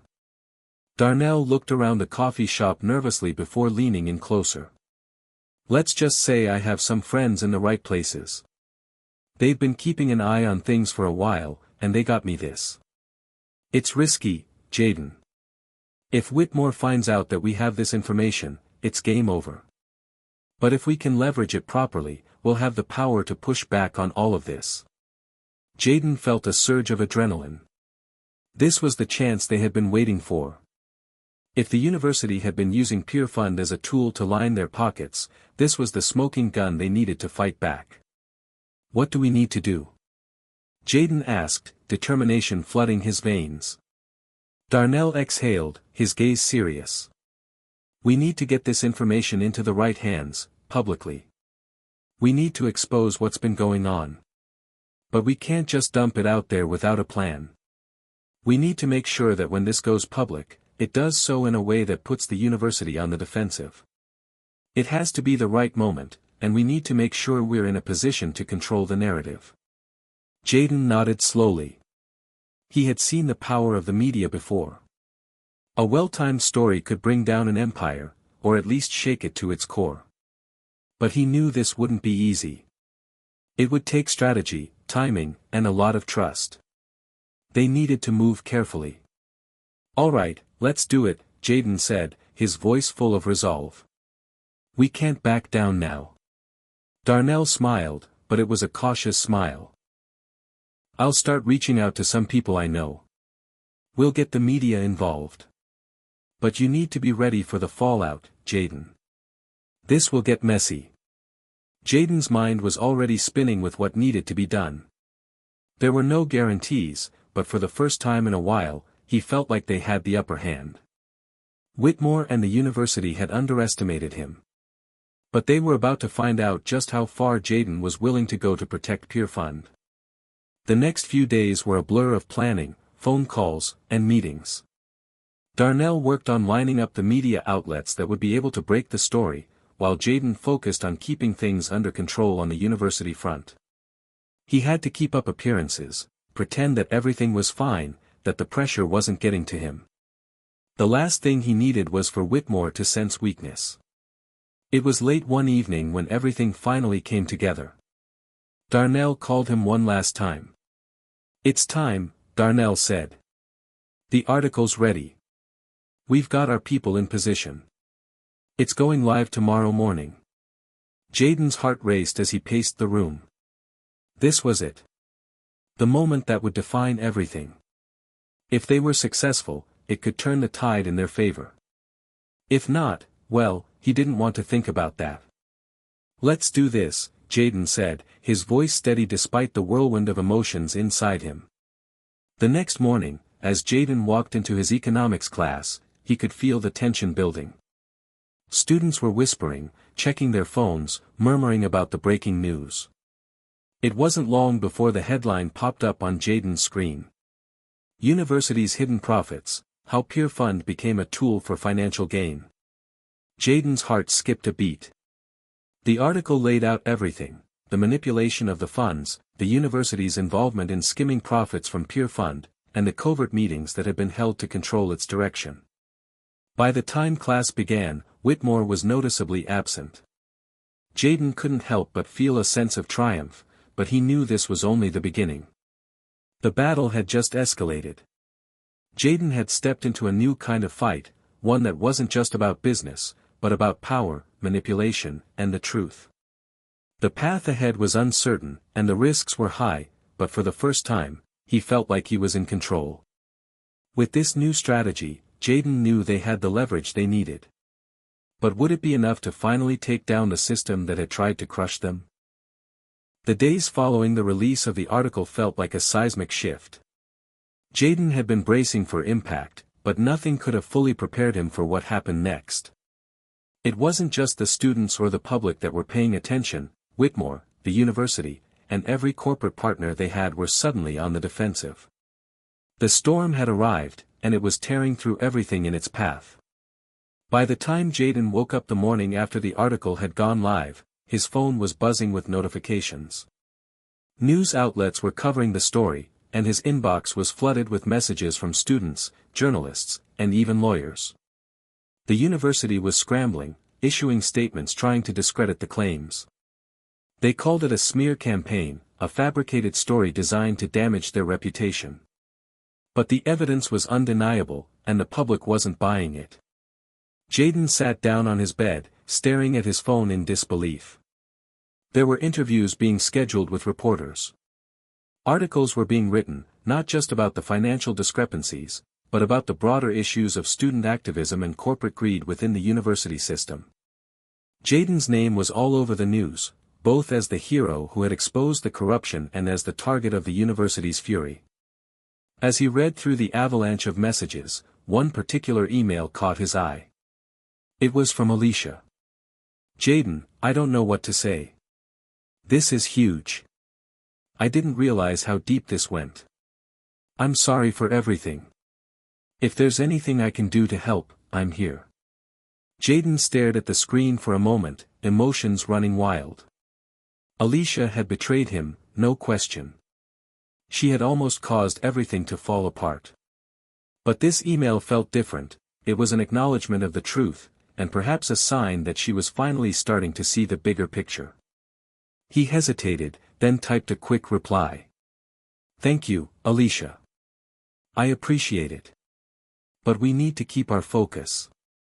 We're not done yet." As the day wore on, Jaden met with Darnell in their usual spot, a small cafe just off campus. Darnell had been tirelessly working behind the scenes to manage the media frenzy. He had coordinated interviews, helped filter out the noise, and most importantly, kept things from spiraling completely out of control. "You good?" Darnell asked as Jaden sat down, his voice calm but with an edge of concern. "This is a lot, man. You're handling it like a pro, but don't forget to breathe." Jaden gave a small smile, though his mind was a whirlwind. "I'm good," he said, though it was clear from the way his hands were tapping the table that he wasn't as calm as he was letting on. But this is just the beginning. Whitmore isn't going to back down easily. He's going to fight dirty. Darnell nodded. No doubt. They're already planning their counterattack. Trust me, I've got sources inside. They'll try to bury this, but now that the cat's out of the bag, it's a matter of time before we see real change. The conversation paused as Jaden took a deep breath. He was determined to keep his eyes on the bigger picture. Peer Fund had always been more than just a project, it was about something deeper, about taking a stand, about ensuring that the voices of students, especially those in marginalized communities, were heard. And now, he was fighting for its survival. What about Alicia?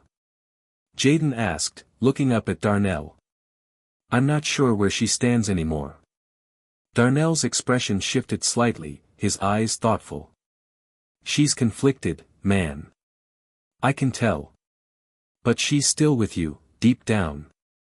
I think you're gonna have to decide if you're ready to trust her again. But if she's serious, we'll need her help.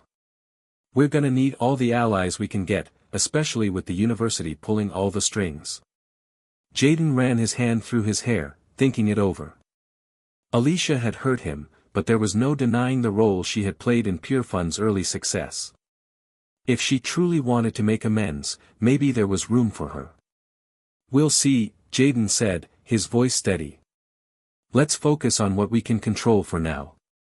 The fight's just getting started. As the week unfolded, the university's counterattack came swiftly. Whitmore gave a public address, using every tactic in the book to discredit Jaden and the story. He accused Jaden of exploiting the system for his own gain, painting himself as a victim of a student's reckless ambition. Whitmore's spin was calculated. He didn't deny the financial irregularities but shifted the focus onto Jaden's motivations, questioning his character and ability to lead. We cannot allow a small group of students to hijack the efforts of an institution that has been here for centuries, Whitmore said, his voice booming in the university's main auditorium. The university is built on tradition, and tradition cannot be easily bent to the whims of an individual who doesn't understand the complexities of higher education. Jaden watched the address from his dorm room, feeling the weight of the attack. The words stung, but they didn't break him. If anything, it galvanized him. Darnell's phone buzzed. It's time to go public, Darnell said, looking at his phone with a grim look. We've got to turn the tide before Whitmore paints the narrative for everyone. Jaden nodded. Let's do it. The next day, Jaden and Darnell, along with a few trusted allies, held a press conference in the same university building where Whitmore had made his address. The room was packed with reporters, and the tension in the air was palpable. Jaden stepped up to the podium, his heart pounding in his chest. I'm not here to attack the university, he began, his voice steady. I'm here because I believe in the power of transparency, in the power of truth. What has been done to Peer Fund is wrong. The university has used its resources to exploit students who have no power in this system. The money from Peer Fund was never meant to serve the interests of a select few. It was meant to give students a chance to succeed. To build something bigger than themselves. And I'm not going to let anyone take that away from us. The reporters were silent, hanging on his every word. Jaden could feel the shift in the room. The university's spin was no longer the only narrative. We're here to take back control, Jaden continued, his voice rising with emotion. We're not going to let our voices be drowned out by bureaucracy and greed. Peer Fund is for the students. It always has been, and it always will be. The crowd erupted into applause. For the first time in what felt like forever, Jaden wasn't just the underdog, he was the face of a movement. The tide had begun to turn. Jaden knew that the battle was far from over. Whitmore wasn't going to back down, and neither was the university. But now, they had the truth on their side, and that truth had the power to tear down even the strongest walls. As he stood there, at the center of it all, Jaden knew this was just the beginning. There would be challenges ahead, but with every ally, every new voice that joined the fight, he could feel the momentum building. The days following Jaden's press conference felt like a surreal blur. The university had shifted into high gear, trying to reassert control over the narrative. Whitmore and his team were relentless, attacking every angle they could find. They were using their full arsenal: smear campaigns, legal threats, and even alumni pressure. The media was flooded with contradicting stories, and some reporters, hungry for a scandal, began questioning Jaden's motives. At first, the media onslaught was overwhelming. Some news outlets suggested Jaden was trying to undermine a well-established institution for personal gain. Others claimed he was simply a pawn in a larger political game. But through all the noise, Jaden's resolve remained unshaken. Darnell was right there by his side, pushing forward, strategizing their next move. The university was big, but they had something the administration didn't: truth. And that truth was slowly but surely gaining traction. One afternoon, as Jaden sat in his dorm room, scrolling through social media, he received a call from Alicia. He hesitated for a moment before picking up. "Jaden, I know I've made mistakes." Alicia's voice was quiet, but there was an undeniable sincerity in it. "But after everything that's happened, I want to help. I know the university is trying to bury you, but I think I can do something about it. I've been talking to some people, and we've got an opportunity. You don't have much time, but I think this could be our last shot at taking Whitmore down." Jaden took a deep breath.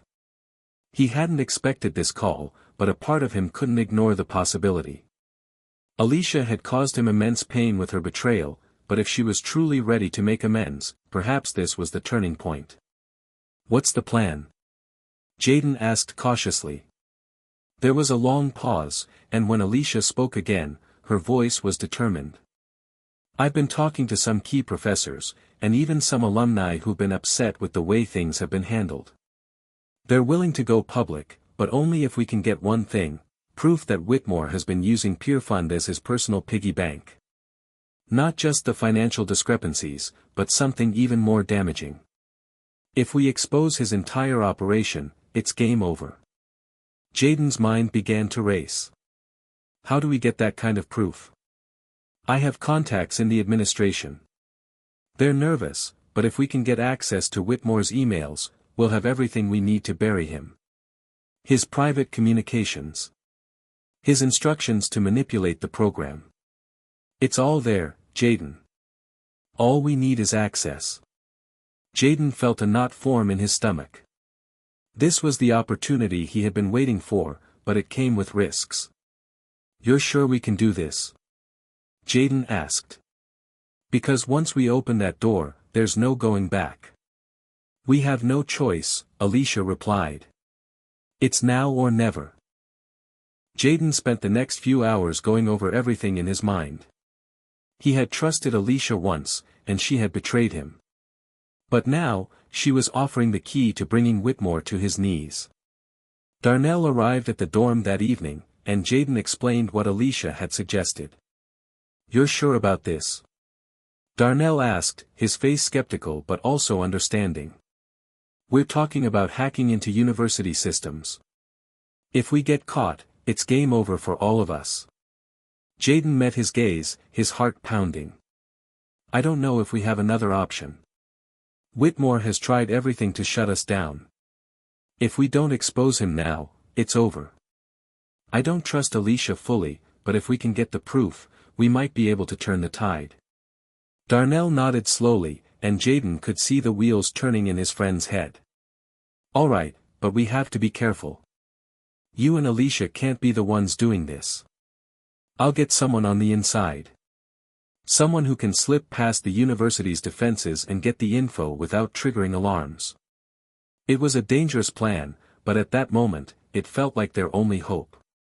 They had to act quickly, before the university closed ranks even more tightly around them.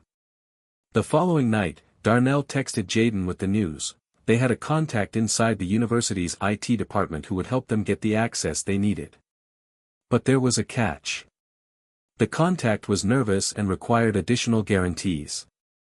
Jaden knew the risks, but he also knew that they couldn't back down now. They met at a small, secluded diner on the outskirts of town. Darnell's contact, a nervous, jittery graduate student named Zoe, was already there, her eyes scanning the room. She was young, barely 22, but her expertise in computer systems was unmatched. "You're sure you want to do this?" Zoe asked, her voice shaking as she looked around the diner. "This could ruin my entire career. I could lose everything. And I'm not talking about the university, I mean legally. I could go to jail for this." Jaden felt the weight of her words. This was real. This was dangerous.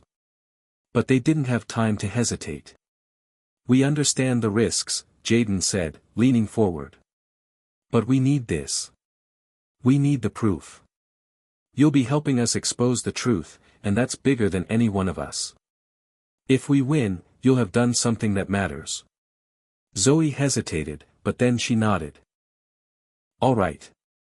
I'll get you what you need. But I'll need a couple of days. I can't guarantee it will be quick, but I'll get it done." 2 days passed, and the tension in the air was almost unbearable. Jaden couldn't focus on anything other than the impending success or failure of their plan. Every moment felt like it was leading up to something monumental, something that would change everything. Finally, the text came through. "We got it. It's all in the folder. Meet me tonight." Jaden's pulse quickened. This was the moment. This was everything they had been working for. That night, Jaden, Darnell, and Zoe met at a small, dimly lit coffee shop off campus. Zoe handed over a flash drive, and Jaden felt the weight of it in his hand. "It's all there," Zoe said, her voice tense. Whitmore's emails. His instructions. Everything. Jaden didn't waste any time. He plugged the drive into his laptop, opened the files, and started scrolling. There it was. Proof.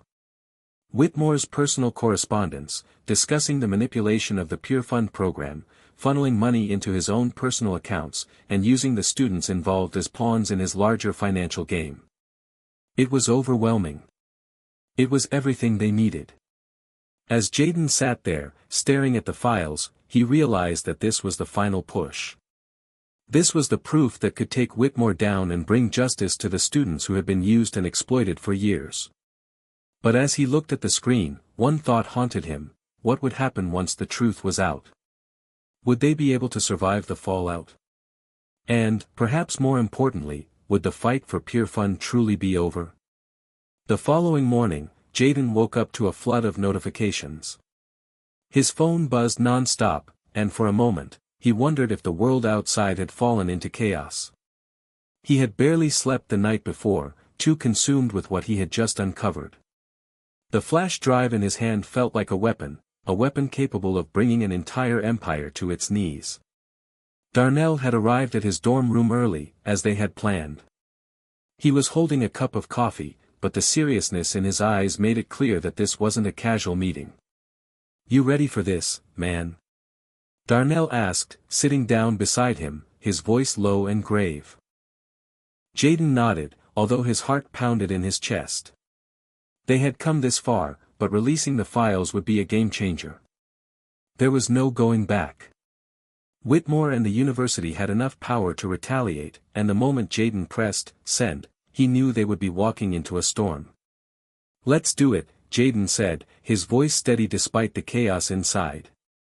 Darnell reached for his laptop and opened a secure email account they had set up for the release. With one last glance between them, Jaden uploaded the files. He hesitated for a fraction of a second before hitting send. The truth was out. There was no turning back now. By the time the files hit the media, the response was immediate and explosive. News outlets around the world picked up the story. Headlines flashed across screens, each one more damning than the last. University president exposed in major financial scandal. Whitmore caught red-handed, corruption inside university administration. Student activist unveils proof of exploitation, Pure Fund a sham. For a moment, Jaden couldn't quite process it all. He watched the news coverage as his name became synonymous with whistleblowing, activism, and justice. But it was more than that. It was a fight for the integrity of the educational system itself, a fight against a corrupt institution that used students as pawns in their financial game. Jaden had expected the backlash. He had anticipated the smear campaigns, the attempts to discredit him. But what he hadn't prepared for was the overwhelming support that poured in from every corner. Students took to social media, using the hashtag Whitmore must go. Professors and alumni, some of whom had been silent for years, came forward with their own accounts of wrongdoing. The wave of support was unlike anything Jaden had ever imagined. "We're doing it, man," Darnell said, as they sat in Jaden's dorm room, watching the world unfold around them. "This is it. We've got them cornered." But Jaden couldn't shake the sense of dread that gnawed at him. Whitmore wouldn't go down easily. And neither would the administration. They had too much to lose. As expected, Whitmore and the university's legal team were quick to respond. They immediately issued a statement claiming the files were fabricated, calling the whistleblower a disgruntled student with a personal vendetta. They accused Jaden of using peer fund as a way to gain fame, pointing to his previous outbursts and protests as evidence of his instability.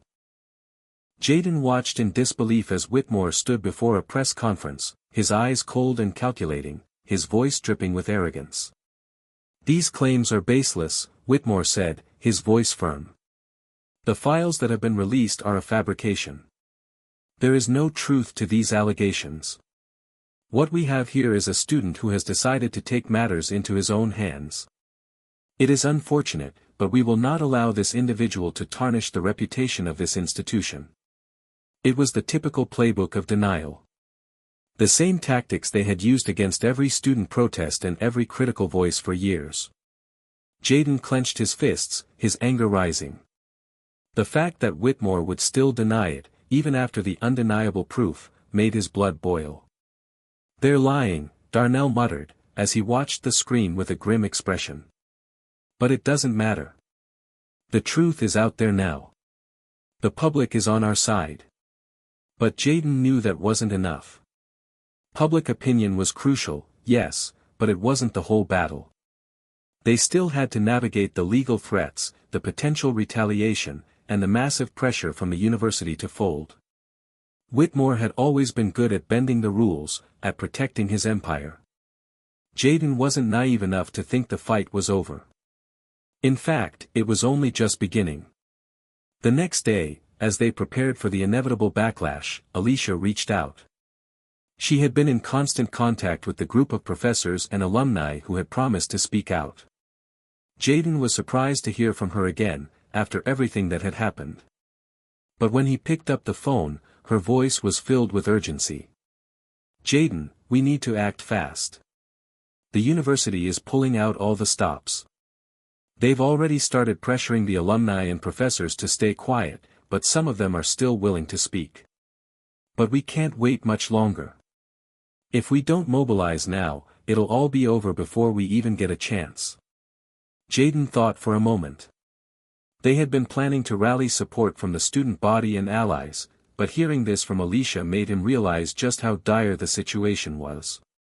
The university was throwing everything it had at them: intimidation, legal threats, and pressure on anyone who might have been willing to support their cause. "What do you need from me?" Jaden asked, his voice resolute. "We need to hold a rally. A massive one. It's our last chance to show that this isn't just about you.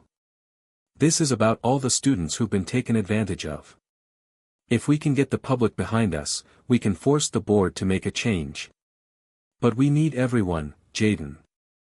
We need you to lead it." The idea of a rally, of standing in front of thousands of people as the face of this movement, was overwhelming. But Jaden knew it was the only way. "All right," he said, his voice steady. "Let's do it.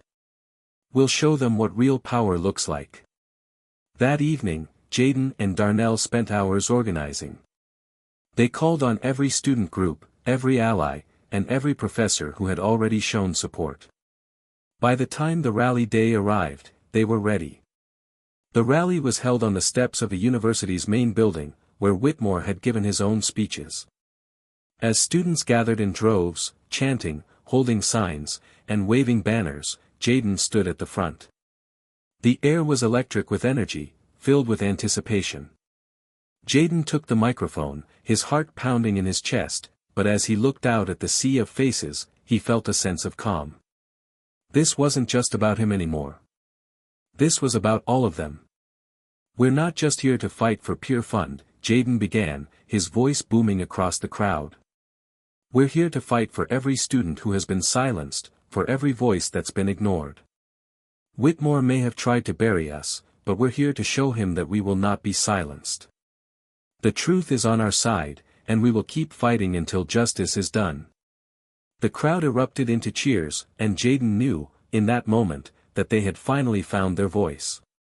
The rally was a success beyond anything they had hoped for. The energy, the momentum, it was undeniable. But even as Jaden basked in the support, he knew that this was only the beginning of the final battle. The university was cornered, but they weren't going to give up without a fight. The fight for pure fun, for justice, and for the truth was far from over. But now, Jaden had something more powerful than evidence. He had a movement behind him. The days after the rally were a blur of energy and uncertainty.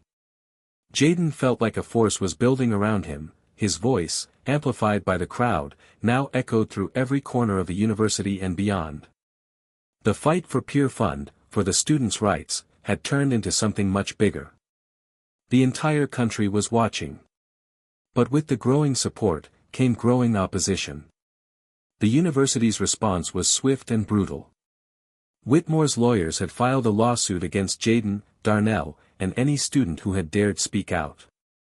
The charges were grave: slander, defamation, and an attempt to incite a riot. It was clear the university wasn't just defending its reputation, it was fighting for survival. But Jaden didn't flinch. He knew what was coming. The university would do everything in its power to crush him, to crush the movement. They had the money, the power, and the resources. But Jaden had something they couldn't buy: the truth. The morning after the lawsuit was filed, Jaden met with Darnell in their usual spot, the corner booth in the coffee shop off campus where they'd spent hours strategizing. Today, there was no time for small talk. Darnell's face was grim, his eyes hard with determination. "We knew this was coming," Darnell said, sliding a folder across the table to Jaden. "The question is, what do we do next? We're not backing down, right?" Jaden stared at the folder. Inside, there were the legal documents, thick, filled with the weight of everything the university was throwing at them. They had to respond, but the challenge felt like an insurmountable mountain. "We don't back down," Jaden said, his voice steady.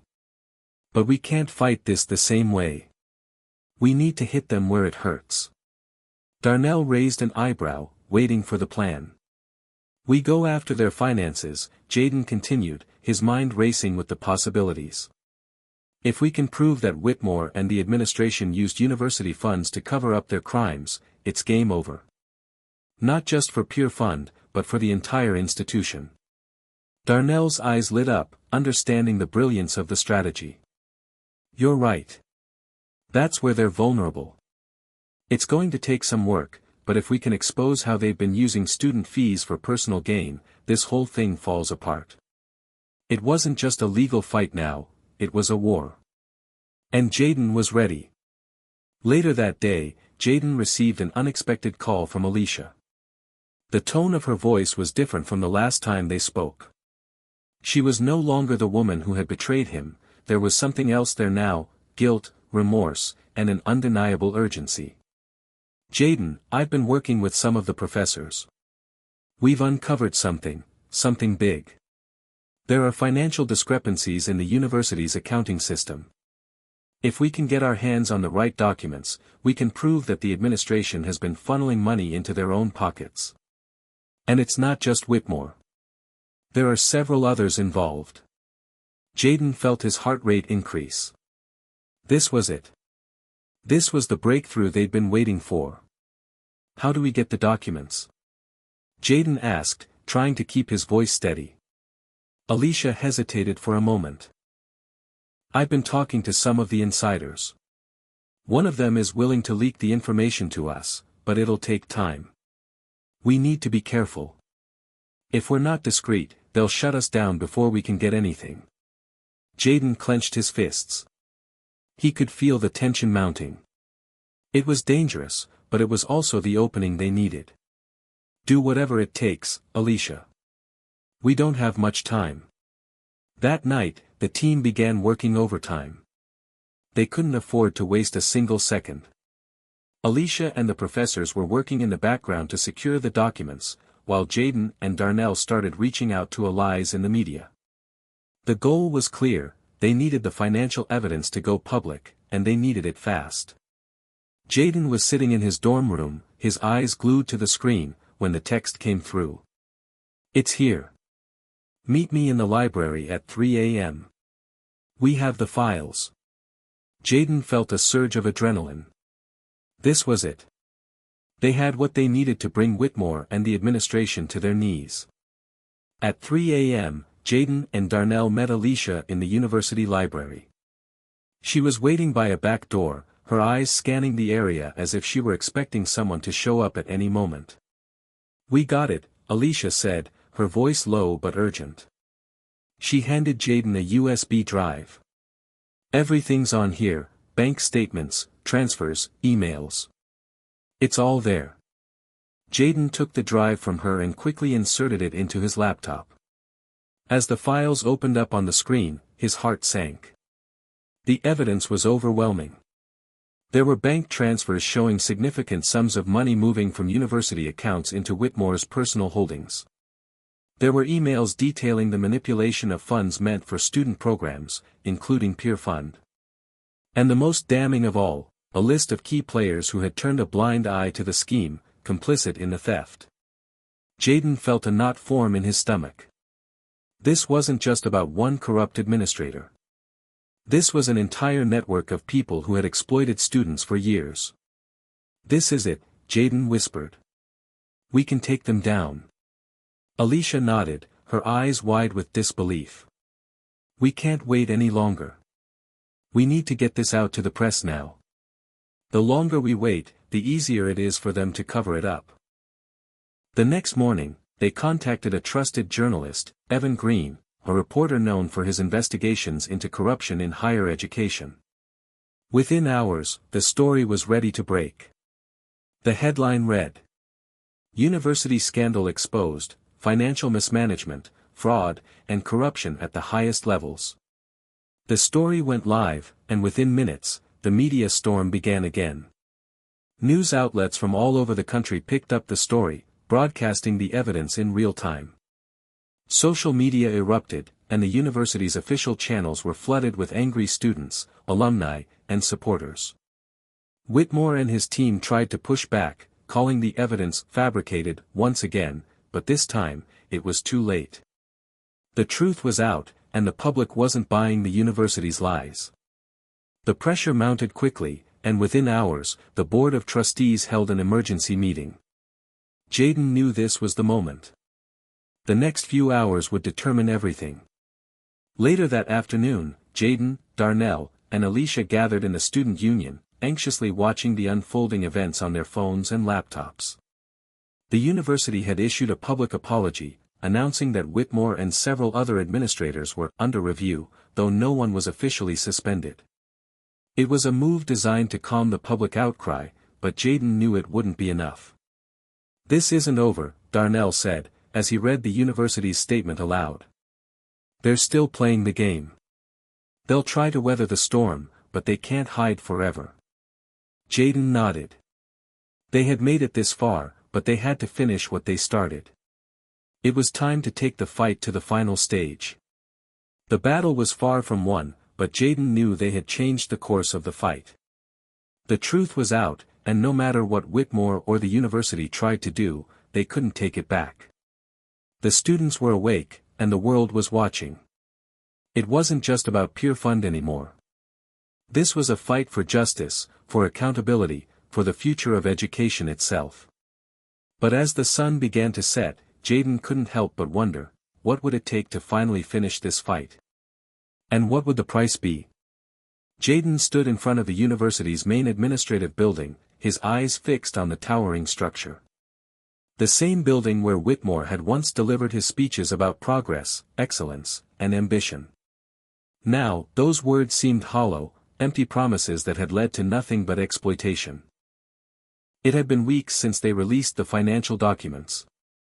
Weeks since the world had finally learned what the university had been hiding. And still, the institution was trying to cling to power, trying to fight back with every last ounce of influence. But Jaden wasn't backing down. Not now, not after everything they had been through. The movement had grown too big, too strong. Students from across the country were supporting them, and every media outlet was covering the scandal. Yet, despite the public outcry, despite the mounting pressure, Whitmore was still holding on to his position. And that, Jaden knew, couldn't be allowed to stand. Inside, the Board of Trustees was meeting in an emergency session. The media had been camped out for hours, awaiting any statement from the university. The pressure was reaching a boiling point. Jaden had heard rumors that the board was considering suspending Whitmore, but only temporarily. "They're trying to make it go away with a quick fix," Darnell said, as they sat in the student union, monitoring the situation. "They'll act like they're doing something, but in the end, it's just more of the same." Jaden nodded grimly. He had seen enough of the university's tactics to know that this was just another play to avoid real accountability. "We can't let them get away with that," Jaden said, his voice sharp. "If they try to let Whitmore off the hook, we go all in. We're not stopping until he's gone, and until they fix what they broke." Alicia, who had been sitting with them, looked up from her laptop. "I agree. If they think this will blow over with a few half measures, they're wrong. We need to make sure they feel the weight of this. This isn't just about Whitmore. It's about every student who's been hurt by this system." Jaden could see the resolve in her eyes. He could feel it in Darnell, too. The entire team was united, and now, they had the opportunity to take everything they had worked for and push it over the finish line. As the clock ticked closer to the board's public announcement, Jaden knew that this was the moment of truth. The last move. He had spent countless hours strategizing, gathering support, and exposing the corruption at the heart of the university. But now, the battle had moved into the political arena. Jaden had been contacted by a few powerful allies, key professors, respected alumni, and even local politicians who had seen the injustice for what it was. They had all rallied behind him, promising that they would make sure Whitmore wouldn't be able to escape the consequences of his actions. But Jaden needed something bigger, something that would ensure the university had no choice but to act. "We need a full investigation," Jaden said firmly. "Not just a temporary suspension. If Whitmore walks, it'll be business as usual. We need transparency. We need a full review of everything, the finances, the administration, everything." Darnell raised an eyebrow. "And how do you plan to get that?" Jaden's lips curled into a determined smile. "We get the media to demand it." The moment the board's press conference began, Jaden and his team were ready. They had prepared a counteroffensive. With the support of Evan Green, the journalist who had helped them uncover the financial documents, they had scheduled a live stream to cover the board's statement, but they had one more surprise planned. As the press conference started, Whitmore stood at the podium, his smug expression unshaken, despite the storm raging outside. His voice was calm, almost too calm. "We've taken swift action," Whitmore announced, his tone confident. "We've suspended several staff members, and an internal review of the allegations is currently underway. The university remains committed to providing the best possible education and upholding the highest ethical standards." The crowd of reporters murmured, but Jaden knew this wasn't enough. They couldn't let the university treat this like a minor inconvenience. They needed to expose the truth, again. At that exact moment, a video feed popped up on every screen in the press room. It was Jaden. He was sitting in front of his laptop, staring straight into the camera. His message was simple, but it was one that would echo through the halls of the university for years to come.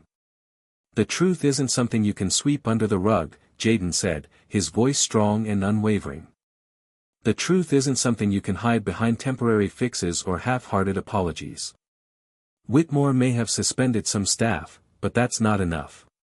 We need a full investigation, one that holds everyone accountable. This isn't just about one man. This is about a system that has exploited students for far too long.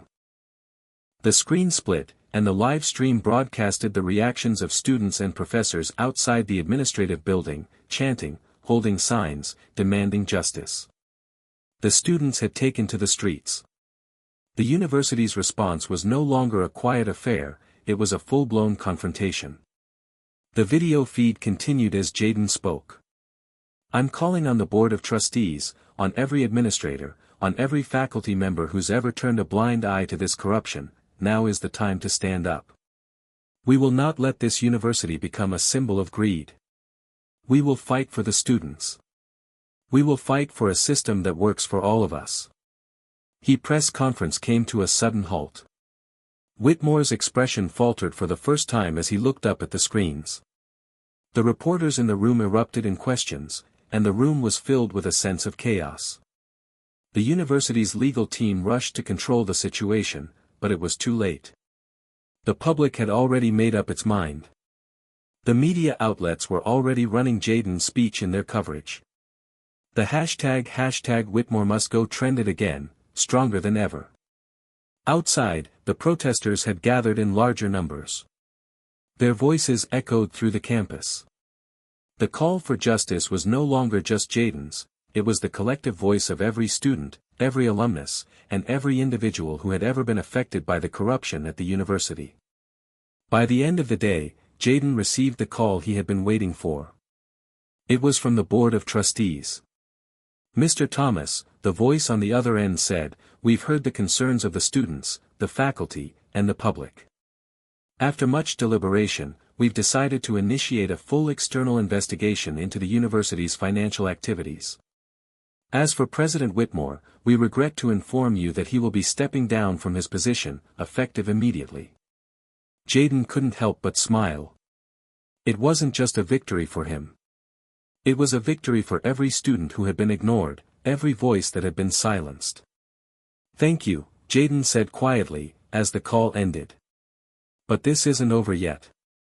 Later that night, Jaden stood outside on the steps of the administration building, staring out at the sea of students below. They had won. Whitmore was gone, and the university was finally being forced to reckon with its past. But more than that, Jaden had proven something to himself. He had shown that one voice could ignite a movement, that the truth could tear down walls, and that justice was worth fighting for, no matter the cost. As the crowd cheered, Jaden knew this was only the beginning. The battle had been won, but the war for a better, more transparent system was just getting started. The weeks that followed the downfall of President Whitmore were a whirlwind of press conferences, interviews, and speeches. Jaden and his team were no longer just students fighting for justice, they were symbols of a movement, leaders who had taken on one of the most powerful institutions in the country and won. But for Jaden, it wasn't about the fame or the recognition. It was about the promise he'd made to the students, the promise to expose the truth and hold the system accountable. Now, with Whitmore gone and the full investigation underway, it was time to shift gears. The work had just begun. It wasn't enough to take down one corrupt individual. The entire system needed reform. Jaden sat in his apartment one evening, flipping through the reports that had come in from the investigation. The external audit was a thorough one, combing through the financial records of every department, every transaction, every shady deal that had been made under the guise of education. And there were more, many more, people to hold accountable. But as he glanced at the numbers on the page, he realized something: this was just a glimpse of the bigger picture. The university was just one part of a much larger system of corruption. The higher education industry was built on exploitation, of students, of resources, and of knowledge itself. The more Jaden learned, the more disgusted he became. The reality was clear. They hadn't just exposed one corrupt president. They had unearthed a cancer that had spread throughout the entire educational system. Jaden knew they had to keep going, push the fight beyond Whitmore, beyond just one university. "Jaden, we need to talk." Darnell's voice came over the phone, snapping Jaden out of his thoughts. "What's up?" Jaden asked, sitting up straighter. Darnell's tone was serious, he'd only used it in times when the situation was critical. "I've been getting messages from some of the student organizations on other campuses," Darnell said. "They're ready to go. They want to take this nationwide. They saw what we did here, and they're ready to take the fight to the bigger institutions." Jaden leaned back in his chair, processing what Darnell was saying. The idea was risky. The consequences could be huge. But this was what they had been building towards from the start. If they really wanted to change things, they had to challenge the system as a whole, not just one university. "Let's do it," Jaden said, after a pause. "We can't stop now. If we let this go, it's just going to repeat itself somewhere else. We need to make sure every student, every university feels the heat." The following week, Jaden and Darnell called a meeting with Alicia, Evan, and a group of student leaders who had supported the movement from the very beginning. They gathered in the student union's small conference room, where the tension in the air was palpable. Everyone knew what this meeting was about, the next step. Jaden stood at the front of the room, the weight of the moment pressing down on him. "We've done something incredible," Jaden began, addressing the group.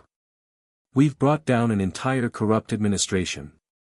But that's just the beginning. We have a choice now: we can stop here, take our victory, and go back to our lives, or we can push forward. We can take this fight to every campus, every university, and expose what's really going on behind closed doors." Evan, the journalist who had helped break the story, raised his hand. "What exactly are we talking about here?" he asked, his voice curious but cautious. "Are we going after individual schools one by one, or is this bigger? Because if it's the latter, we're talking about a whole new level of mobilization." Jaden nodded. He had thought long and hard about this. "We're talking about a national movement," he said firmly. "We've exposed what's happening here at Whitmore, but this isn't just about one school. We're going to take what we've learned and use it to push for nationwide reforms in the higher education system. We'll start by organizing protests, getting student organizations involved, and putting pressure on lawmakers to introduce legislation that forces universities to be transparent with their finances." Alicia, who had become an invaluable ally in the fight, spoke next. "I think it's brilliant. This is bigger than Whitmore, bigger than even Peer Fund. We've seen how corrupt these systems are. We can't just let it end here." There was a fire in her eyes, a determination that Jaden recognized as his own. "But how do we make this real? How do we actually get people to take us seriously?" one of the other students asked. It was a valid concern. For all the noise they'd made, there was no guarantee the movement would reach the masses. Jaden took a deep breath, pacing for a moment as the room grew silent. "We need to tell the story. The real story. We've already shown that the financial system is broken. Now, we'll tell the story of every student who's been hurt by this system, students who've had their dreams crushed by debt, by fraud, by universities that don't care about them as individuals but only as profit. We'll show that this isn't just about one university, but about an entire generation of students who are being exploited." Evan grinned, already pulling out his notebook. "I think that's a story people will listen to." The plan was set into motion quickly. Over the next few weeks, Jaden and his team worked tirelessly, gathering testimonies from students, faculty members, and alumni who had been affected by the systemic corruption of the higher education industry. They organized rallies, bringing together universities from across the country. The momentum was undeniable. But they also knew they needed allies in the political realm if they were going to make real change. They contacted legislators who had shown an interest in education reform and began pushing for bills that would mandate full financial transparency from all universities. The media attention was on them, and they knew that if they played their cards right, they could pressure lawmakers into action. One evening, as Jaden sat with Darnell and Alicia, preparing for another round of interviews, the phone rang. It was a number he didn't recognize, but when he answered, he was surprised to hear a familiar voice. "Jaden, it's Dr. Hayes," the voice on the other end said. Dr. Hayes was a former professor at Whitmore who had been a supporter of their movement from the start. "We need to meet. I have information that could change everything." Jaden's pulse quickened. "What do you mean?" he asked. "I'll explain everything when I see you. But trust me, this is big." The next day, Jaden met with Dr. Hayes at a quiet cafe on the outskirts of town. The older man looked more nervous than usual, glancing around as if he were being watched. "What's going on, Dr. Hayes?" Jaden asked, sitting across from him. Dr. Hayes lowered his voice. "I've been digging into the financial records of several other universities that have been tied to Whitmore's network. There's something much larger at play here. This is part of a nationwide system of exploitation. It's bigger than anything we could have imagined." Jaden's heart skipped a beat. This was the breakthrough they had been waiting for. "What do we do?" Jaden asked, his voice filled with resolve. Dr. Hayes smiled faintly. "You keep going. We expose them all." The fight for reform had just become more complicated. But Jaden felt a renewed sense of purpose. They weren't just fighting for change at one university anymore. They were fighting for the future of education itself, for every student whose dreams had been stifled by a broken system. The movement was bigger than ever, and the stakes had never been higher. Jaden paced back and forth in the small, cluttered office where he and his team had been working tirelessly for days. He could feel the weight of the battle pressing down on him, the pressure mounting as they prepared for the next phase of the movement. The stakes had never been higher. The momentum was undeniable, but Jaden knew that in order to win, they needed more than just public outcry. They needed real, systemic change. And that meant taking on an even bigger target. Dr. Hayes' revelation had left Jaden with more questions than answers.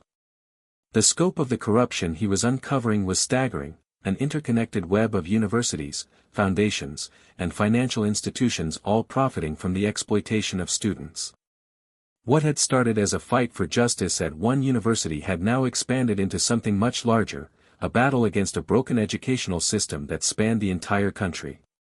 As he sat in front of his laptop, scrolling through the emails and reports that had been flooding in, Jaden felt a surge of determination. This was no longer just about Whitmore or the university, it was about dismantling an entire system of corruption. And they were going to do it, one step at a time. "Jaden, you've got to see this." Darnell's voice broke through his thoughts, and Jaden turned to see his friend holding up his phone. On the screen was a news report, flashing breaking news headlines in bold letters: "Government to launch national investigation into university financial practices." Jaden's heart skipped a beat. "Is this real?" Jaden asked, his voice barely above a whisper. "It is," Darnell replied, a grin spreading across his face. "I just got off the phone with one of my contacts at the Capitol. The pressure we've been putting on lawmakers has finally paid off. They're going to investigate the entire higher education system." "This is huge, Jaden." Jaden leaned back in his chair, a mix of disbelief and exhilaration filling him. This was exactly what they needed. It wasn't just about exposing the corruption anymore, it was about changing the laws that allowed it to flourish in the first place. "This could be the turning point," Jaden said, his voice filled with hope. "But it's not enough. We need to make sure this investigation goes deeper than just surface-level scrutiny. We need to hold everyone accountable, every university, every financial institution involved." Alicia, who had been working on organizing protests and rallies, joined the conversation. "I agree," she said, her tone serious. "This investigation is a good start, but we need to push for real policy changes. We need to make sure that future generations of students won't be trapped in the same system we've exposed." Over the next few weeks, Jaden and his team focused on making sure the national investigation stayed in the headlines.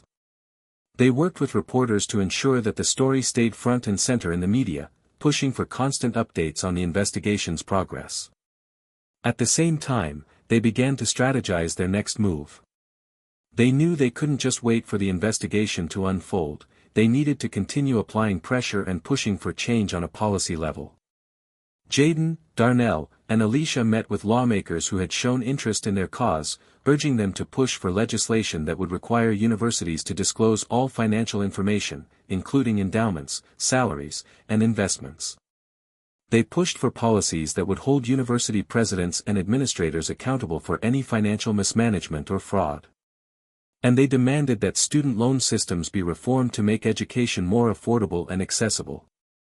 The student protests had grown exponentially. What had started as small rallies on a few campuses had turned into massive demonstrations across the country.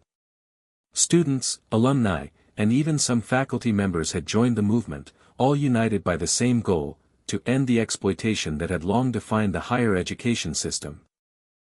The night before a major rally in Washington, Jaden found himself standing alone on the rooftop of the Student Union building, looking out over the city. The lights of the Capitol dome glowed in the distance, a symbol of power and authority. But tonight, Jaden wasn't intimidated. Tonight, he felt a sense of purpose that he had never felt before. The journey had been long, full of obstacles, setbacks, and sacrifices. But every step had brought him closer to this moment. He had gone from an unknown economics student, mocked by his professor, to the leader of a nationwide movement for justice. The realization was overwhelming, but it also filled him with an unshakable determination. "This is just the beginning," he muttered to himself, clenching his fists. He had made a promise to himself and to the students who had supported him: he would not stop until things changed. The next day, the rally was bigger than any of them had anticipated. Thousands of students had gathered in front of the Capitol building, chanting, holding signs, demanding action. It wasn't just a protest, it was a movement. Jaden stood on the steps of the Capitol, alongside Darnell, Alicia, and other student leaders. The crowd was electric, their energy contagious. As he stepped forward to address the crowd, the roar of the students grew louder, the anticipation thick in the air. "We are here today because we've had enough," Jaden began, his voice booming through the microphone. "We've had enough of being treated like numbers on a spreadsheet. We've had enough of being exploited for profit. And we've had enough of an education system that prioritizes financial gain over the well-being of students." The crowd erupted in cheers, their voices rising in unison. "We're not just fighting for ourselves," Jaden continued, his voice steady and powerful. "We're fighting for every student who has ever been forced into debt, for every student who has ever been told that their dreams aren't worth pursuing because of the cost. We're fighting for a future where education isn't a privilege, it's a right.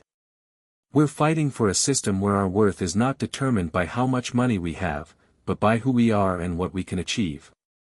The crowd erupted again, and Jaden could see the tears in the eyes of many of the students around him. This was bigger than any one person, it was a movement that had sparked a fire in the hearts of thousands. The rally had a profound impact. Within days, lawmakers who had been hesitant to act began to push forward with the proposed legislation. The media coverage was massive, and the national investigation into university financial practices gained even more momentum. Jaden and his team were constantly in the spotlight, appearing on news programs, speaking at rallies, and pushing for change at every turn. But as the movement grew, so did the resistance. University presidents, powerful donors, and members of the political elite began to fight back. They tried to discredit Jaden and his team, to minimize the movement's impact. But it was too late. The public was on their side. And more importantly, the students were no longer willing to be silenced. Jaden stood in the middle of the campus, the sound of protesters' chants echoing in the distance. He had come a long way from the days when he was the student dismissed as a fool by his professor. Now, he was leading a movement that had the power to change the very fabric of the education system. "This is just the beginning," he whispered to himself, a sense of pride swelling in his chest. The road ahead was still long, but Jaden knew one thing for sure, he wasn't going to stop until they had won. And with the strength of the students behind him, he was certain that victory was within reach. Hit subscribe and leave a comment with where you're watching from. This story might just spark a new beginning. What's one thing that always pushes you forward, even when things get tough?